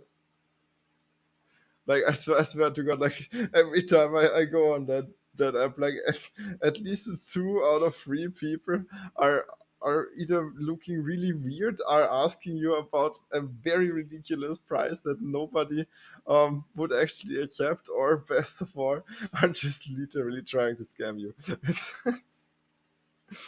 Getting scammed on the internet is so easy. And it's just hilarious. I, actually, it's pretty dangerous. I've just grown used to it, I guess. So for the front side, we have a lot of tiles and like these sort of wing pieces in 2 by 2 size. It's our plates and a light bluish gray iron bar again. Alright, two more of these angled pieces for the front. And in the back side, there's two connectors which have these lobes to them. Alright. So I think this should be it. I think we're just adding like the little driver menu, or like the control buttons to it. Also, by the way, these are a print as well. Let me just see. The fact that even this is a print is lovely, because they have placed this as a sticker like quite often in the last couple of times. It's great. It's YouTube wanted to find I'm trying to trade me our refrigerator and the car wash with for my templates. Oh my god. You got some dude tried to trade you literally an old refrigerator for some car wheels. Like that does not sound like any good trade at all. Still hits me. Oh, he still hits you up randomly. Oh my god. It is so true. Like, yeah, I swear, like, normal people usually never use Craigslist. It's always like kind of just the weirdos that you really do not want to have contact with.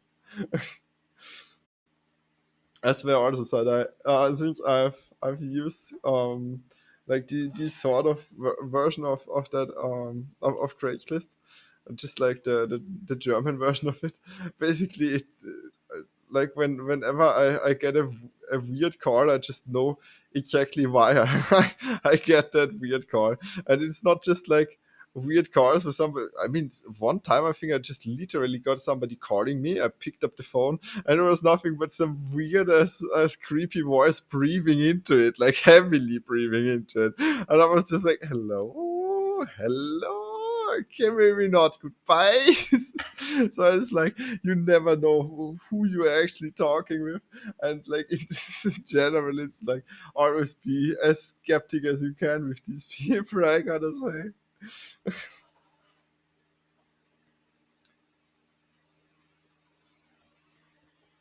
Also, like I mentioned, like getting scammed is just so easy on there. Like there's so many tricks that you can lose your money or like your how do you say your items, the goods that you're actually trying to sell. If you can even get scammed out of these. So yeah. Yeah, it's got a little bit of the element of posting it to a random bathroom. That's very much true, but not like any random bathroom. More like a random bathroom somewhere in a very well frequented town hall or maybe train station or airport. Airport maybe the would fit the best because like everybody can basically find it.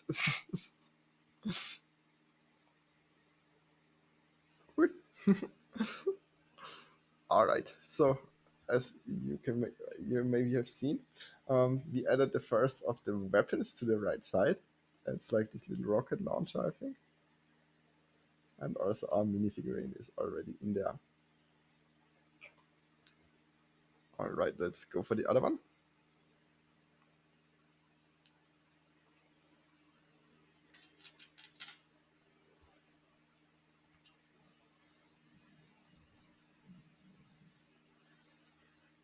Oh, there's more thunderstorms coming up apparently. Like or more of the same thunderstorm, just like still just keeps going. The gift that keeps on giving.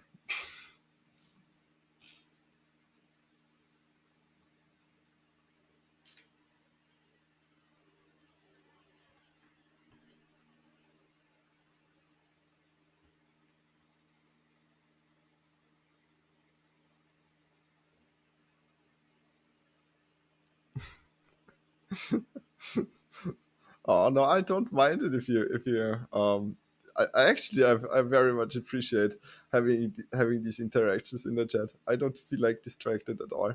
I mean, I guess my building progress is a little bit less fast, but I don't mind that at all. I just appreciate the time. I I I get to stream honestly because um I feel like while streaming I can actually be myself. Whereas with many other things, at the moment it's kind of hard still. I gotta say. Whereas here I actually can be like the real person I am. For work, I always have to kind of switch to kind of a persona of myself that I'm not really because I'm struggling with it a little bit still, but yeah. I actually very much appreciate it.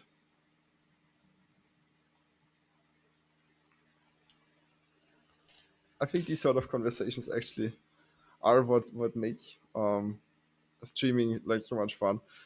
I think that's the big difference with just doing YouTube, for example. But like I said, I kind of want to get into doing YouTube videos because it's just I always wanted to. I just think it's kind of fun too. But um, I always like the interaction that Twitch gives you, just because you can actually talk with people and you have some sort of live interaction to it that resembles an actual conversation. Whereas with the way that, for example, YouTube handles it, it does not feel the same. It just does not feel the same when you're watching an offline video, I think, than when you're actually in a live stream. I personally just appreciate it a lot more.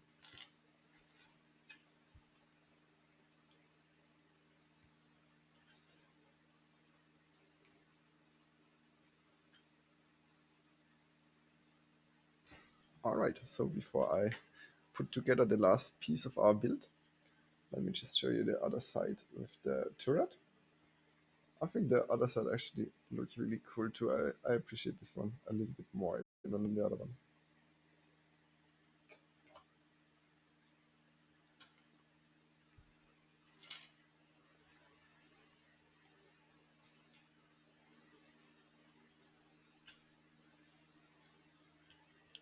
So the main LED up there is basically also a lot of plating again in light and dark bluish gray. When it comes to society in some way and shape, this world is full of people who wish they had arms of the Oh, that's so sweet of you. Thank you for saying that.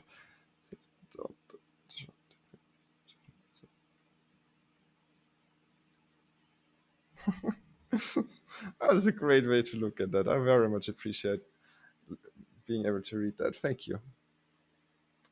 Thank you for the kind words. Like, I gotta say, like, yeah, you're totally right. Like, I think I've always had sort of a mask on in my job, but especially like, um, in my job, I don't really get accepted in for the way I am. So I'm kind of like always a little bit on the fence about if I even want to continue it because I kind of like just I'm looking to find what actually like fulfills me in terms of doing a job too.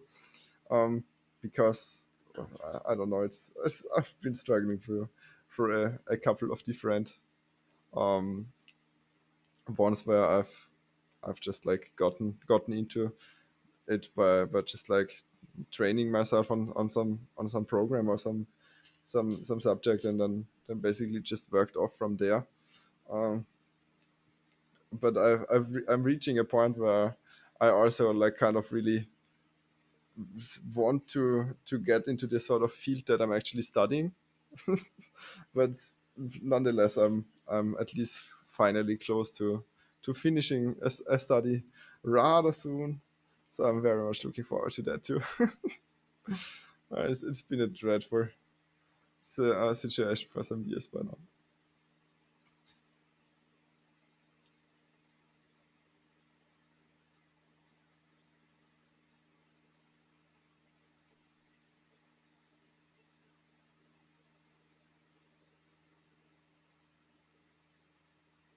So the bottom side of the ledge is also attached with these double-sided Technic connectors. Whoops, which I'm just breaking off a little bit. But in the final build, it's actually rather sturdy. It usually does not really do make much problems, I guess. Also, there's two different ledges on here. First is the bigger one, which includes all of the size of the top, and there's also a little ledge, which is in the middle where the driving or the driver of this ATSC can just look out of and just like be entering it in this sort of way. So the middle of it just stays free, and up here there will be a little bit of plating, and then there will be the actual ledge being put upon.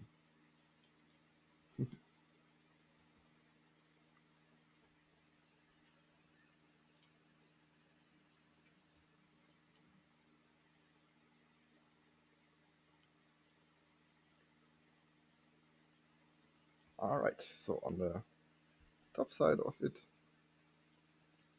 we are just having like these sort of decorative pieces first, which are having a couple of these powers being put upon.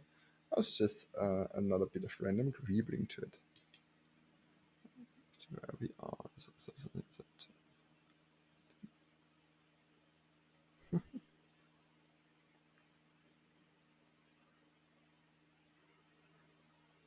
Yeah, that's a very good point to be made. Like there's always some sort of way that we always have to protect ourselves in some way from actually like maybe being the real version of us um just because of missing acceptance or stuff like that. You're totally right, but that does not mean that um, you cannot not use make the best out of it. That's totally true. That's my way of always looking at relationships that lie in the past, where it's like my friends always have more the approach of saying, yeah, well, it was a wasted time because now you do not have this relationship anymore or stuff like that. Where I'm more like, well, I don't think it's actually wasted time if you can sort of learn something from it, and like take away from it what actually like maybe you can improve upon in the future and actually like grow from that. I think growing from different difficult situations is something very important to do, and like not something that should be just negated and be said, yeah, that was just wasted time, and now I continue to waste my time with something different, or some sort of mentality like that can be very toxic to your own self. I feel like I kind of know why I'm saying that, because I kind of live through it a little bit, like living a little bit of a lie to yourself just because you don't really want to accept what or who you are, is something that I've struggled with for a lot of time, like for the longest time, and honestly, it's been very refreshing to like at some point just realize that, um, if I look at some stuff from a different angle, it just like really helps me like um, be much happier with my own life, I suppose. So also, we have finally finished the build that we have been doing today. It was a waste of time because by saying that you are giving the other person nothing in terms of value, when the truth is we are flawed in our ways. Learn from one another if you take time. So that's the person who is always a waste of time. I don't think that you've ever been a waste of time. I just think that the person that you've been with did not appreciate enough of what you brought to the table. Honestly, you seem like a very smart person, and I honestly also probably very empathetic. So it's like what you're mentioning. Like usually people maybe just don't want to give the other person the how should I say, the benefit or the props for maybe actually making a positive or any sort of impact in their life, other than just feeling like it's wasted time. But I think people that actually say that you've been a waste of time to them are just not really that happy with themselves in the first place, and are probably also struggling with problems and flaws of their own to a certain part. Because I've I don't know, whenever I've actually talked with people where I felt that they had grown from relationships, and not just like blamed their partner for their issues. It just kind of always felt like they were also the more emotionally solid people. It's only a small piece, just as nice as dude, I cannot tell you how moody I can be sometimes. Like I think that's just normal. I think everybody can be moody sometimes. Like especially like when it's as hot as hell outside. It's just like sometimes everybody probably just feels like they just want to like be left alone. In lack of any curse words that I want to use. There was probably something with an F in there that could have been used. Um, so I think now that we have completed this, I just wanted to see. So I wanted to actually implement this um in a little build that I had lying around from the tall neck display that the Horizon Zero Dawn 2 set has been brought out. So it usually comes with a bunch of crap on here, but well, it crashed down at some point, so I'm kind of not really keen on rebuilding it at the moment, and I kind of thought it could look cool with an ATST in the middle of it, actually. Yeah, waking up can sometimes be a struggle in itself, huh? I understand that argument too. There is an argument to be made about that.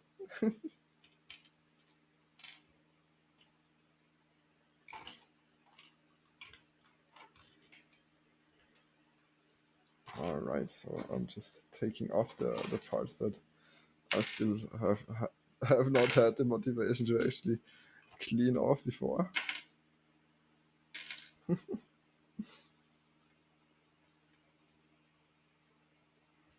And then I will show you where I maybe want to place this.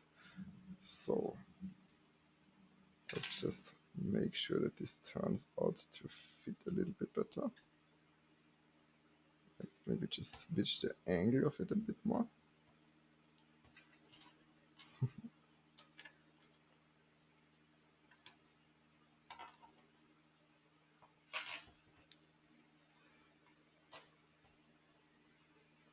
Then let's see where this might actually fit like. So it is rather huge, so it's taking up a lot of space, but I think it can be implemented. So let's just take this off. I'm sorry if this is like kind of annoying to the review section of the video because it's like dragging it out a bit, but I kind of just planned this from the beginning to actually implement this set here. So I hope you bear with me while I try that. How much extra Lego parts do you have? You keep them in something or the original box. So usually I use this sort of plastic bag here because it's like kind of nifty to keep them. They stay dust free and it's just you can just like wrap them up and they don't really take up much space. I kind of wanted to start doing a collection where I actually have like a sorting cabinet or something like that, but there's just so many different Lego parts that it's always kind of a hassle to actually find how to sort them properly. And well, I'm also like kind of a little bit lazy in that aspect that I just can't motivate myself enough to do that. To be completely honest.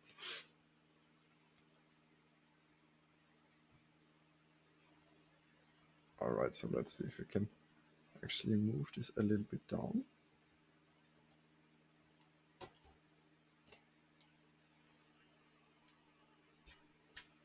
Oh no, actually, this is the maximum point this can be locked at. And then I guess, it should probably be in the backside somewhere. I think we're just gonna implement, I think we should put it like this here somewhere. So let's just get rid of some of the green area.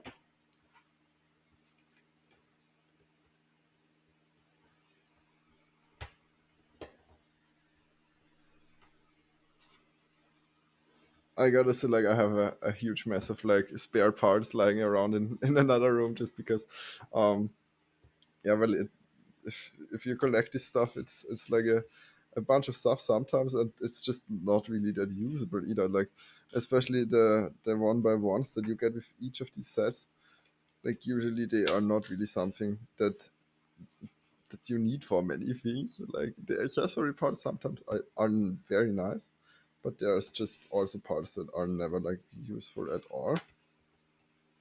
All right, so we have some greebling left to place, and we want to figure out where to actually place this part. So I guess we are just rebuilding the base a little bit.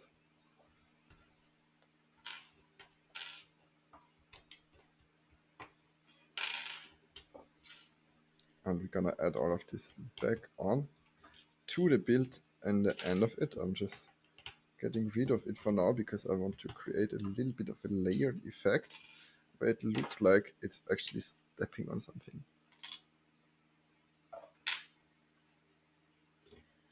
Yeah, that's a good idea actually. That would be kind of fun. I always thought about just like doing a mock for something, like especially also maybe on stream, just like building up some sort of I don't know, like creation I like to do. For example, I tried to do the Dagobah scene with like what Lego has brought out, like Joda's hut itself, but I was just really missing like a lot of the swamp in that, where there was like a crashed X-wing and stuff like that. So I tried to build that up. Maybe if you're interested, I can show that in some stream. So maybe it looks okay-ish at least. Like I mentioned, I think my favorite part about building Lego is just building these sort of landscape structures. I think it's just honestly the most fun I have with these sort of sets. It's just like actually building up landscapes. I love that since I'm a little child. I also did like the model train sort of sort of builds where you are basically how should I say, you're basically building a whole scenery somewhere for like the little train sets. So it's just maybe that just stuck with me because I still love doing that, but now I love doing that with Lego instead of trains. All right, so let's see how we can fit this,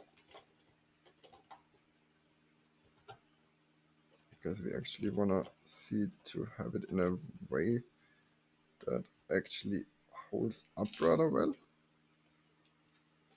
Well, all right, so maybe like this. Let's see if this can hook down here. Yeah, sweet. So this probably should be okay, like on that one side, because I wanna like try to actually put it somewhere where it looks like it's like at least interacting with something. And now maybe we just build the rest of the parts up again so that we have some sort of scenery look to it. Maybe we actually put the baseline up just one more to add a little bit more detail into the backside, instead of it just like looking like you just put it there randomly.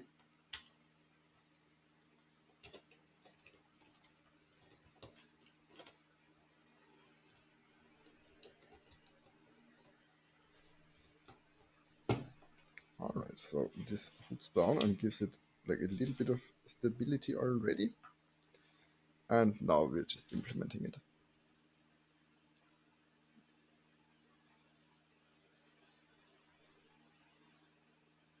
Ooh, like a more intricate sort of architecture collection where they actually would implement like famous architects from the 20th century. I think that would be a very cool idea. Honestly, I personally do not know Frank Lloyd Wright, um, but if you would not mind, could you maybe tell me some of his buildings? Maybe I've heard of them.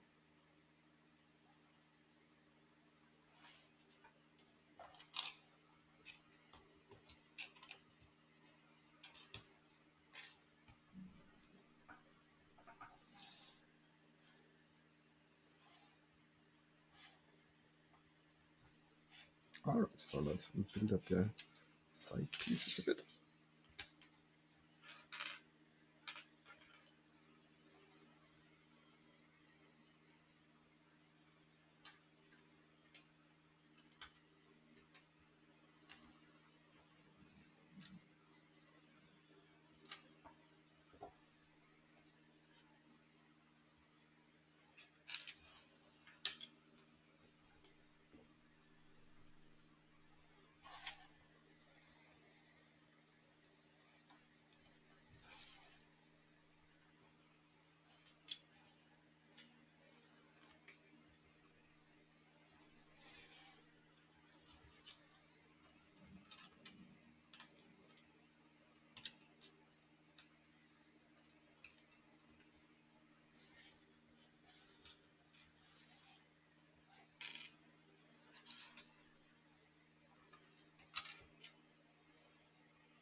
All right, so at the moment I hope it's all visible what I'm actually doing here. So I'm just placing different parts basically to layer the effect a bit better, and also get a little bit more depth of field into it.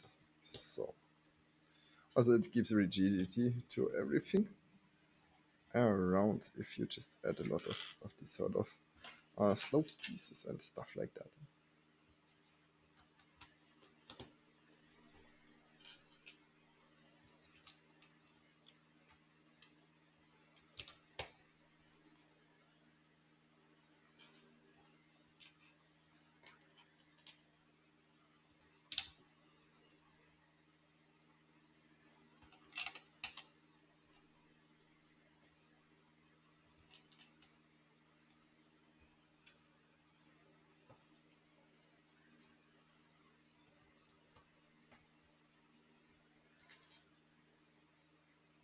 He mainly is popular in his country. I think he may have did some rights for it.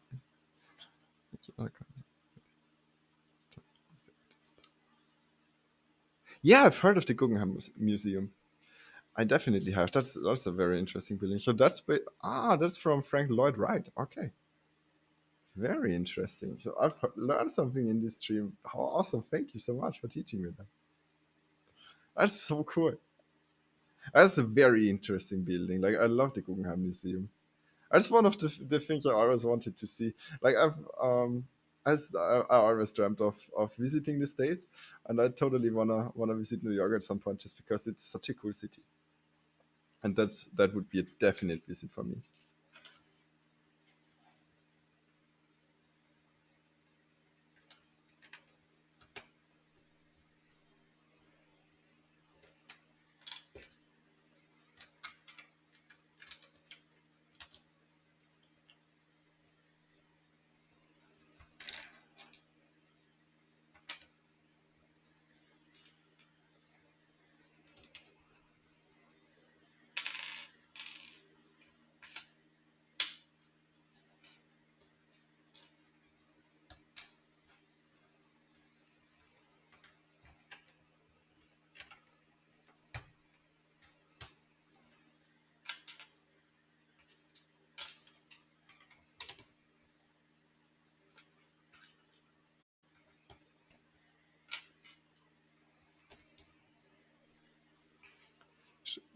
Falling water, Frank Lloyd Wright.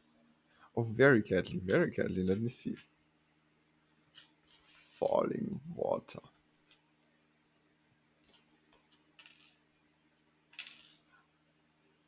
Oh, damn.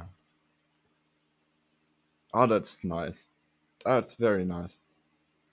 That looks so awesome. Like there's a little literal waterfall on like a cozy little mountain chalet. That is so cool. Yeah, I can totally understand why you're into that sort of architecture real style.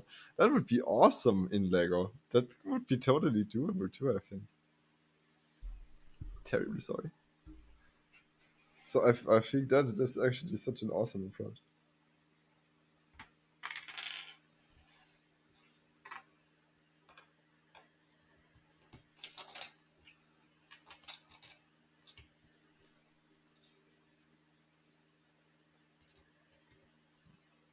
All right, so I think most of it by now should be good.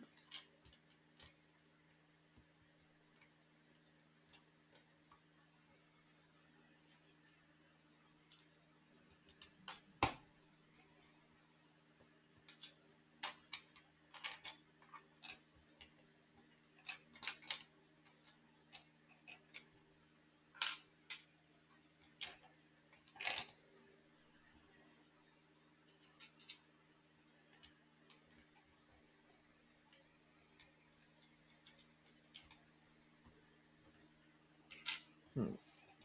Let's see, maybe we can find a better place for these parts. I'm not quite happy yet with how these ones look like.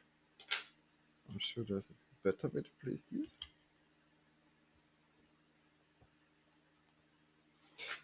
He was a master using nature and working with nature instead of moving nature. Yeah, that's totally true. Like if I think about it with that house, especially like he probably put it on some sort of flowing water source, and it's just awesome to see that implemented like that.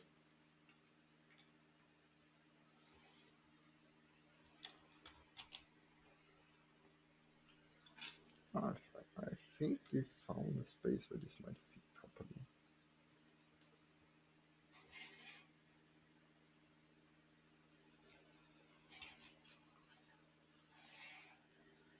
Alright, so I guess we could put it here or maybe in here. As something the same. And then there's a little bit more rounded off feeling to it. Alright. So we just have a bunch of green that we still need to place.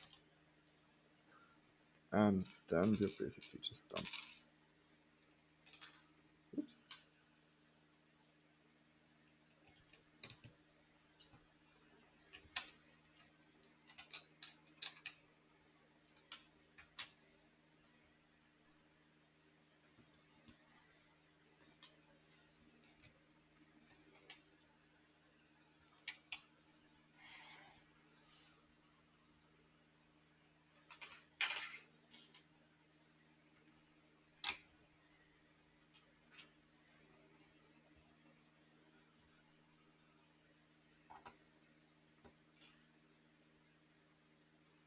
Alright, then we want probably some foliage in here.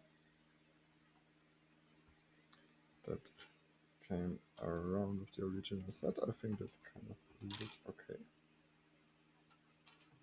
When we mix all of it together at least. One of his houses is for sale right now. Oh Jesus. A cheap $3 million. Oh Jesus Christ. That's a lot. But I remember like we had a discussion about the property prices in New York, and actually it wasn't that is not that much in comparison, huh? What was the most expensive penthouse? Like $100 million? That's just crazy. That's just really the amount where it's just becoming like ridiculous.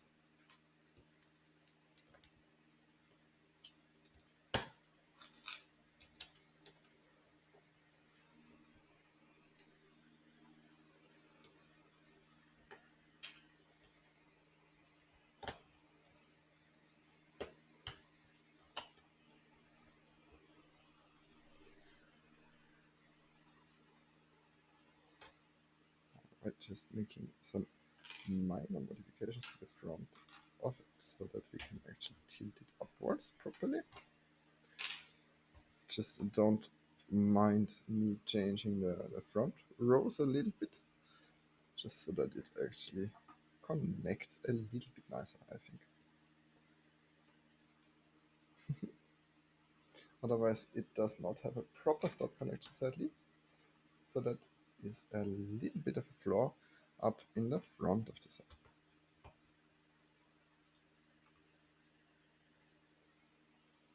I'll tell you the price of it on my phone. You literally have it on your phone. I'm just hilarious. Totally. Now I'm interested. Now I'm actually interested in wanting to know what the real actual price would be like. In maybe you can even like find out like the really like exact listing price. I'm into this sort of knowledge, to be honest.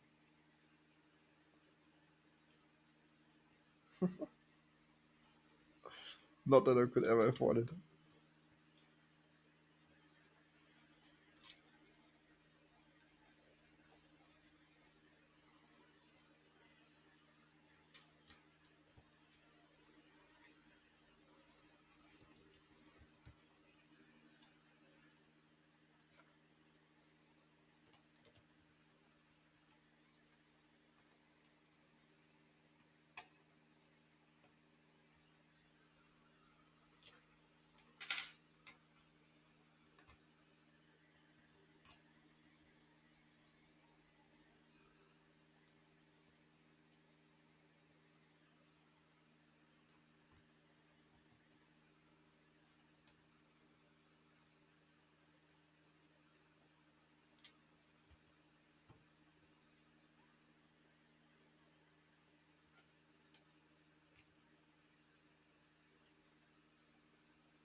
Oops. So I feel like I've broken off quite a lot of pieces so far. And all the time, like probably the same 5 pieces, just because they are kind of hard to place without breaking off. So this would be something I would honestly be gluing if it would not be really Lego, to be honest. Alright, so we are still missing a little bit of detailing over here. And just like some darker green to give it a little bit more structure. Alright, so let's see where we're at the moment.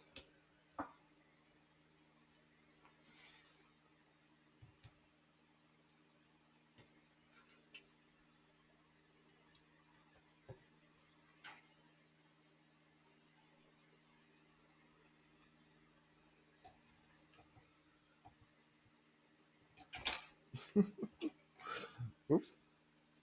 Alright, let's see if we can place this part properly. Yeah, looks okay. And I'm missing one more of these.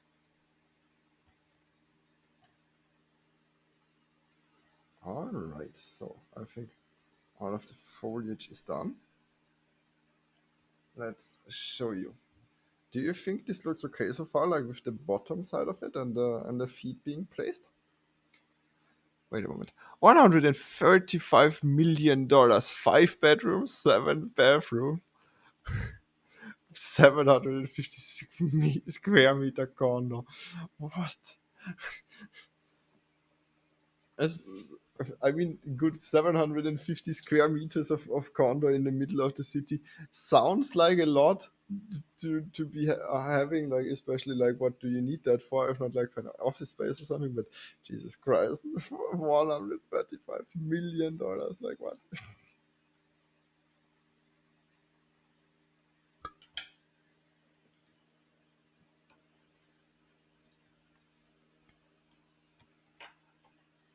All right, to mount our little dino friend here, we are actually putting him here somewhere just so that he can maybe look like he's hunting a bit. Just need like some sort of stud connector for that.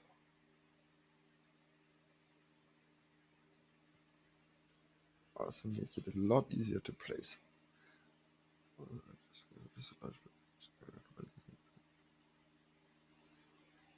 Oh, thank you so much. I very much appreciate that.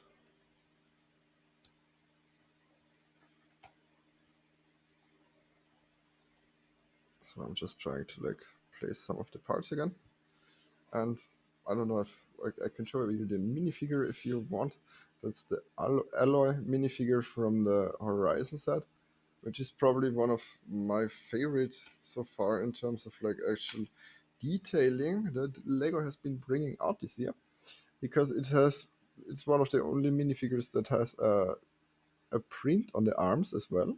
No, it's a little visible, and also this weird green, no, bluish hue on the visor on the hairpiece too. I hope that this is visible. Yeah, like, that's kind of a cool one, I think.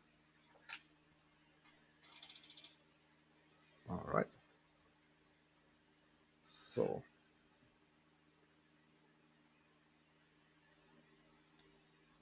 let's see if we can just mount this upon this, and we'll just like place it on the actual build. And other than that, I mean, theoretically, I think we can also mount the probe droid if you just like put away one of the white plates. And then we have that sitting somewhere here too.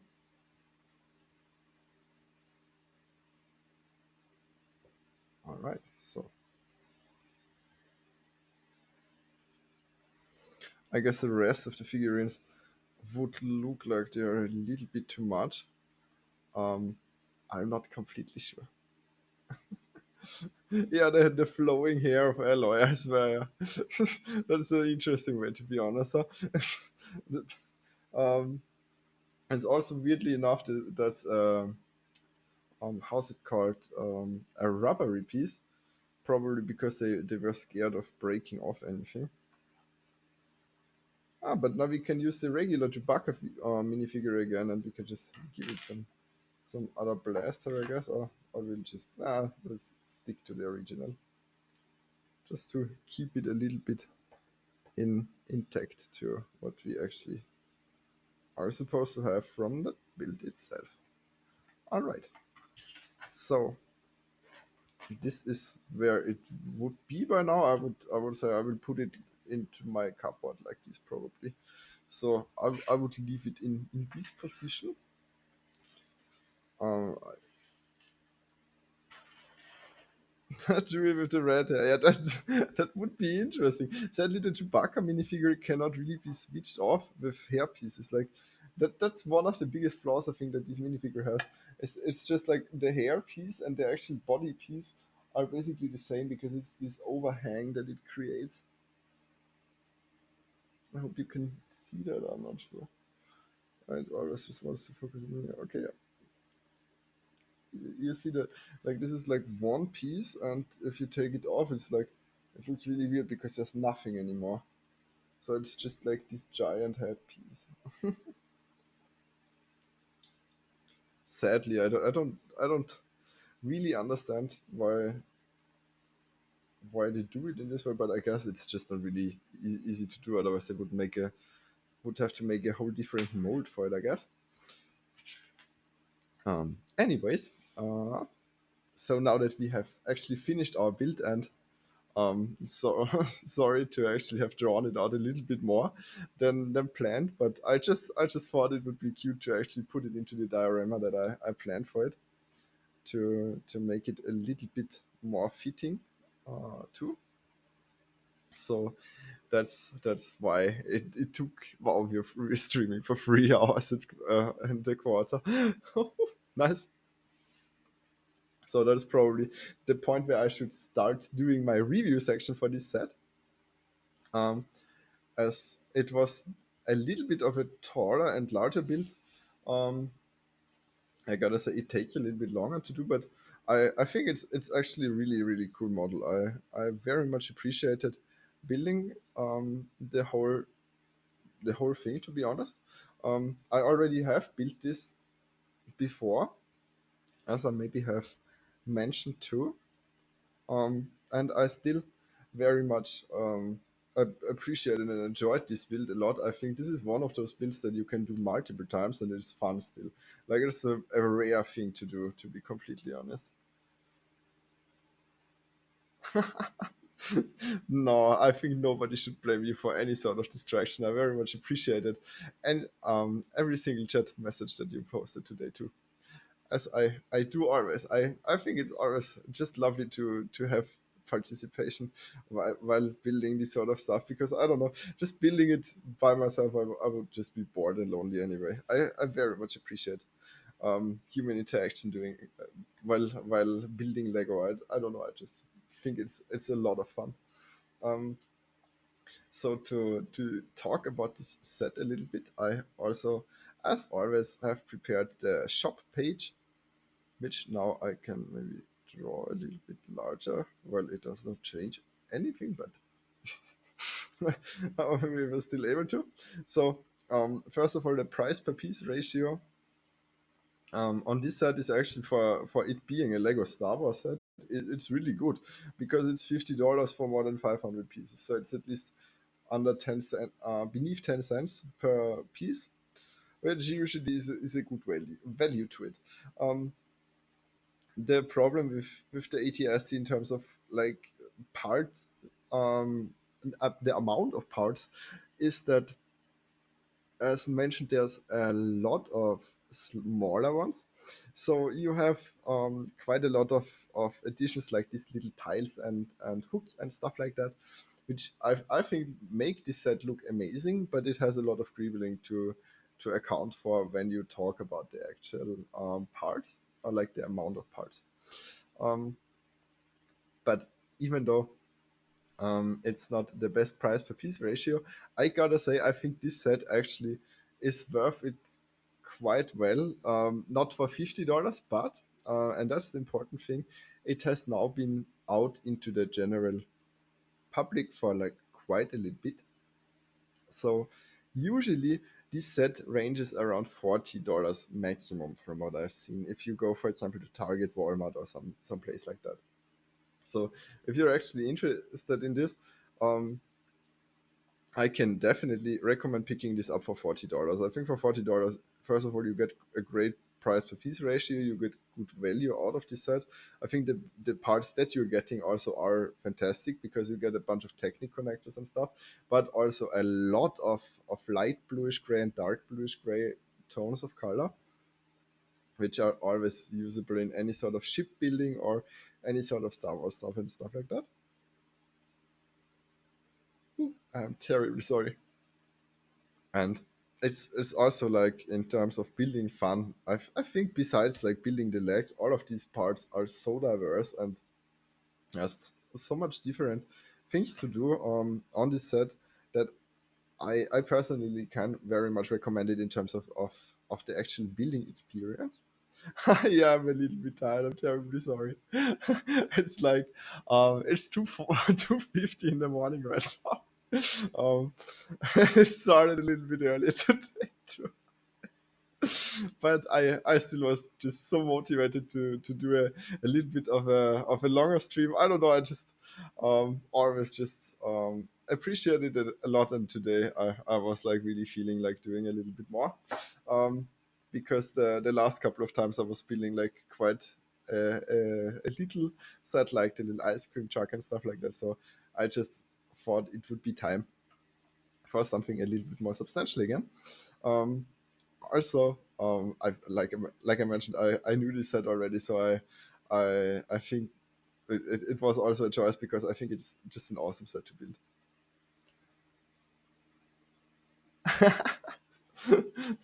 It does not matter at all. So like I have a little bit of a weird sleeping schedule, so my times sometimes actually are around 2:50 or so. Like my usual streaming times sometimes are starting around 3 in the morning when I'm on a really weird sleeping schedule.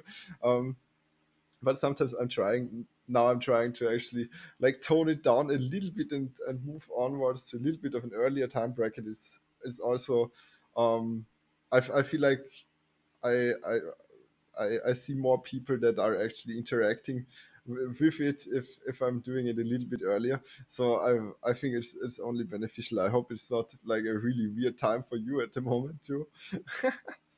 I figure in the US it might be like what 6 hours of difference, I think. So it's like I guess 8 in the evening for you. That would be my guess. I'm not actually sure. Um, what I also wanted to mention was the fact that I think the usage of random parts almost 9 p.m. Oh, okay, I guess that's kind of okay in terms of time. Cool. That's very nice actually. um, I think in terms of overall usage of parts, it also did not include much of these sort of filler colors like red or pink or stuff like that. But in fact maybe it's just because this build is like very much a slim one where it's like very visible from the outside as very fast.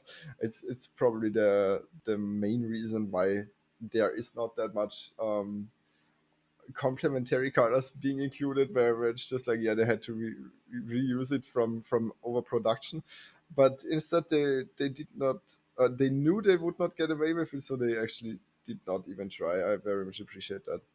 um Also it's in terms of the actual build, it's also very sturdy. Like I sadly I did not show you the full range of motion, but now that I've actually fixed it here, maybe I can show you a little bit.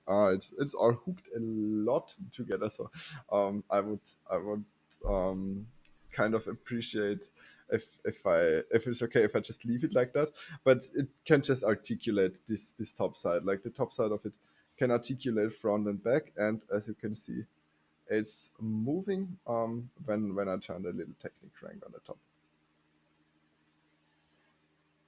So um, it has a few play functions, but I also think it does not really have that many. So um, it's more of a display model to a certain point that is being released as a playset too because they wanted to make more money out of it. To be completely honest, I think that would fit the description of this better because there's a lot of greebilling too, and they just really wanted to make sure that this set fits well together with the UCS 8080 because it's the same size. It's all minifigure scale, which I can understand. I think that sort of concept is very appreciable, especially for the older collectors.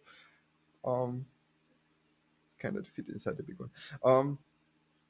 Theoretically, you could, I think, fit it into it, but you would have to take the legs off, to be completely honest, because like in the drawings that they used in the book that I know this from, um, they had the legs like being folded up completely inwards to like where it sits next to it, basically like the head of it is like in the middle of the legs or in this sort of way. But yeah, theoretically, if you would build your own creation of the leg pieces, I think that would totally work because the actually UCS 8080 is huge in even on the inside. There's like I think space for nearly 40 minifigures or so. Um, which I have not filled out. I have bought like I think 30 of them, but I've never like actually opened them and put them inside of it because it's just such a pain to actually place the minifigures in it. It's just like very much an encumbrance. I feel like, but it's a nice gimmick that they actually made sure to implement that too. Um, well, what else can I mention before we are getting to the final verse for today? Um, I I honestly think I can recommend this set a lot. Um, like as always, yeah, don't pay for full price. Dua it's a general retail set, so never pay for retail for it. Wait till it hits a rebate. But I think for a rebate of like $10, it's already worth it quite a lot. Like it's one of those sets that actually are good and are one of the best probably from the January lineup of sets that have came out. And honestly, for $40, you can not really do much wrong just because of the amount of parts. First of all, for the minifigures too, like you can even sell off the exclusive snowy Chewbacca version of it if you want, and also I think especially also it's just a lot of fun to build in this case. But I'm a Star Wars fan, so keep that in mind. I'm a little bit influenced in this topic, to be completely honest, but well, it's my own opinion in these reviews, so I just want to mention that I'm not completely factual. I have a little bit of a um, of a positivity towards older Lego Star Wars sets or like Lego Star Wars sets concerning the fourth to the sixth episode because I just loved this the most and I kind of grew up on that a little bit. All right. Um, so uh, I think for the review part that concludes it. So it is a rather recommendable set. I would definitely recommend it. Just never pay full retail for it on Lego.com. Also, there is literally no sticker being included in this. All of the things that you've seen were prints. So that is also something very mentionable with Lego, which is awesome to see. I gotta say. Um, before I'm coming to an end for today, is there something that you would like to mention before? I'm just asking for the viewers of the stream today.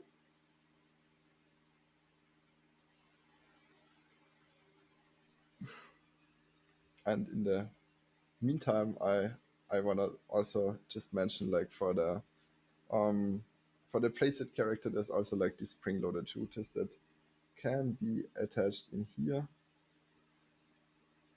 And if I just press inwards, it's just completely attached, and then you have to snap into the back. Like there is this Technic pin that just snaps around. Like you basically just push it forward, and then the whole mechanism basically activates, and you can release these little sort of like spring-loaded arrow missile just to basically implement it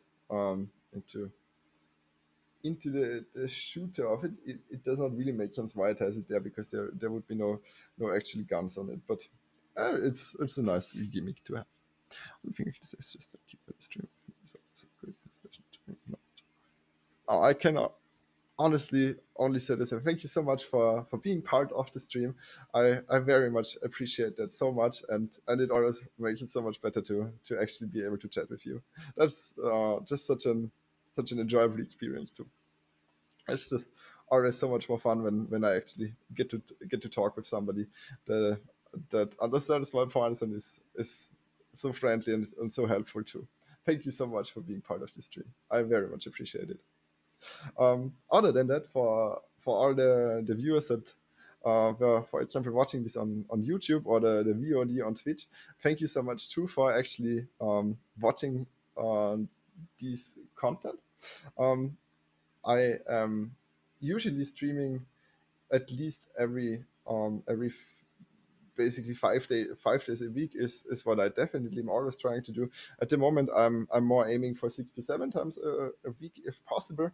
Um, so I'm more than glad and happy if somebody appreciates the content enough to maybe follow or give it a subscription on YouTube. Um, where I'm also, by the way, I'm always posting all the streams that I'm doing as VODs on YouTube. If you missed one of them, just for actually having these as sort of a library, also for my own collection, just because I kind of want to see how many streams I'm actually doing, and Twitch is sadly deleting VODs after a certain time, which is I think like 10 days or 14 days, I think. So just also if you're sometimes maybe surprised that I'm posting a highlight of one of my earlier streams on Twitch, it's also just because there is this feature of Twitch where it just deletes your content after some time. So I usually am posting the review section of each video and after some days of it being uploaded before it just gets deleted off of the website, just so people can see what we actually have done on stream. And also, as mentioned, um, I totally will get into actually looking up how to do proper reviews of these sets maybe after we've built them on stream, and I can talk a little bit about it. I kind of would like to do the product images and videos a little bit more professional, because at the moment I always have my camera switched upon to this sort of webcam mode where it's just like, I don't know, it's like a meter away and just like a little bit in a weird angle. But it's useful for building because you can just always see what I'm doing. So it's much more helpful than just the webcam itself, I think, because the webcam is just always I mean, it's okay for a face cam, but for anything else I feel like it just does not deliver enough detail to really be that usable in this aspect. Other than that, as mentioned before, I very much appreciate um, everybody who is watching this sort of content.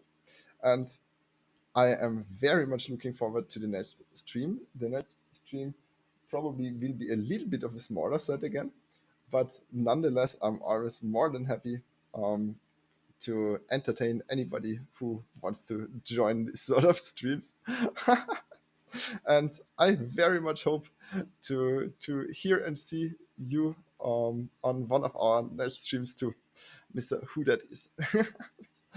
Thank you so much again for being part today, and maybe till the next time. I wish you a wonderful evening in this case, and to anybody else watching, thank you so much for watching this, and maybe till the next time. Good evening and goodbye. Thank you.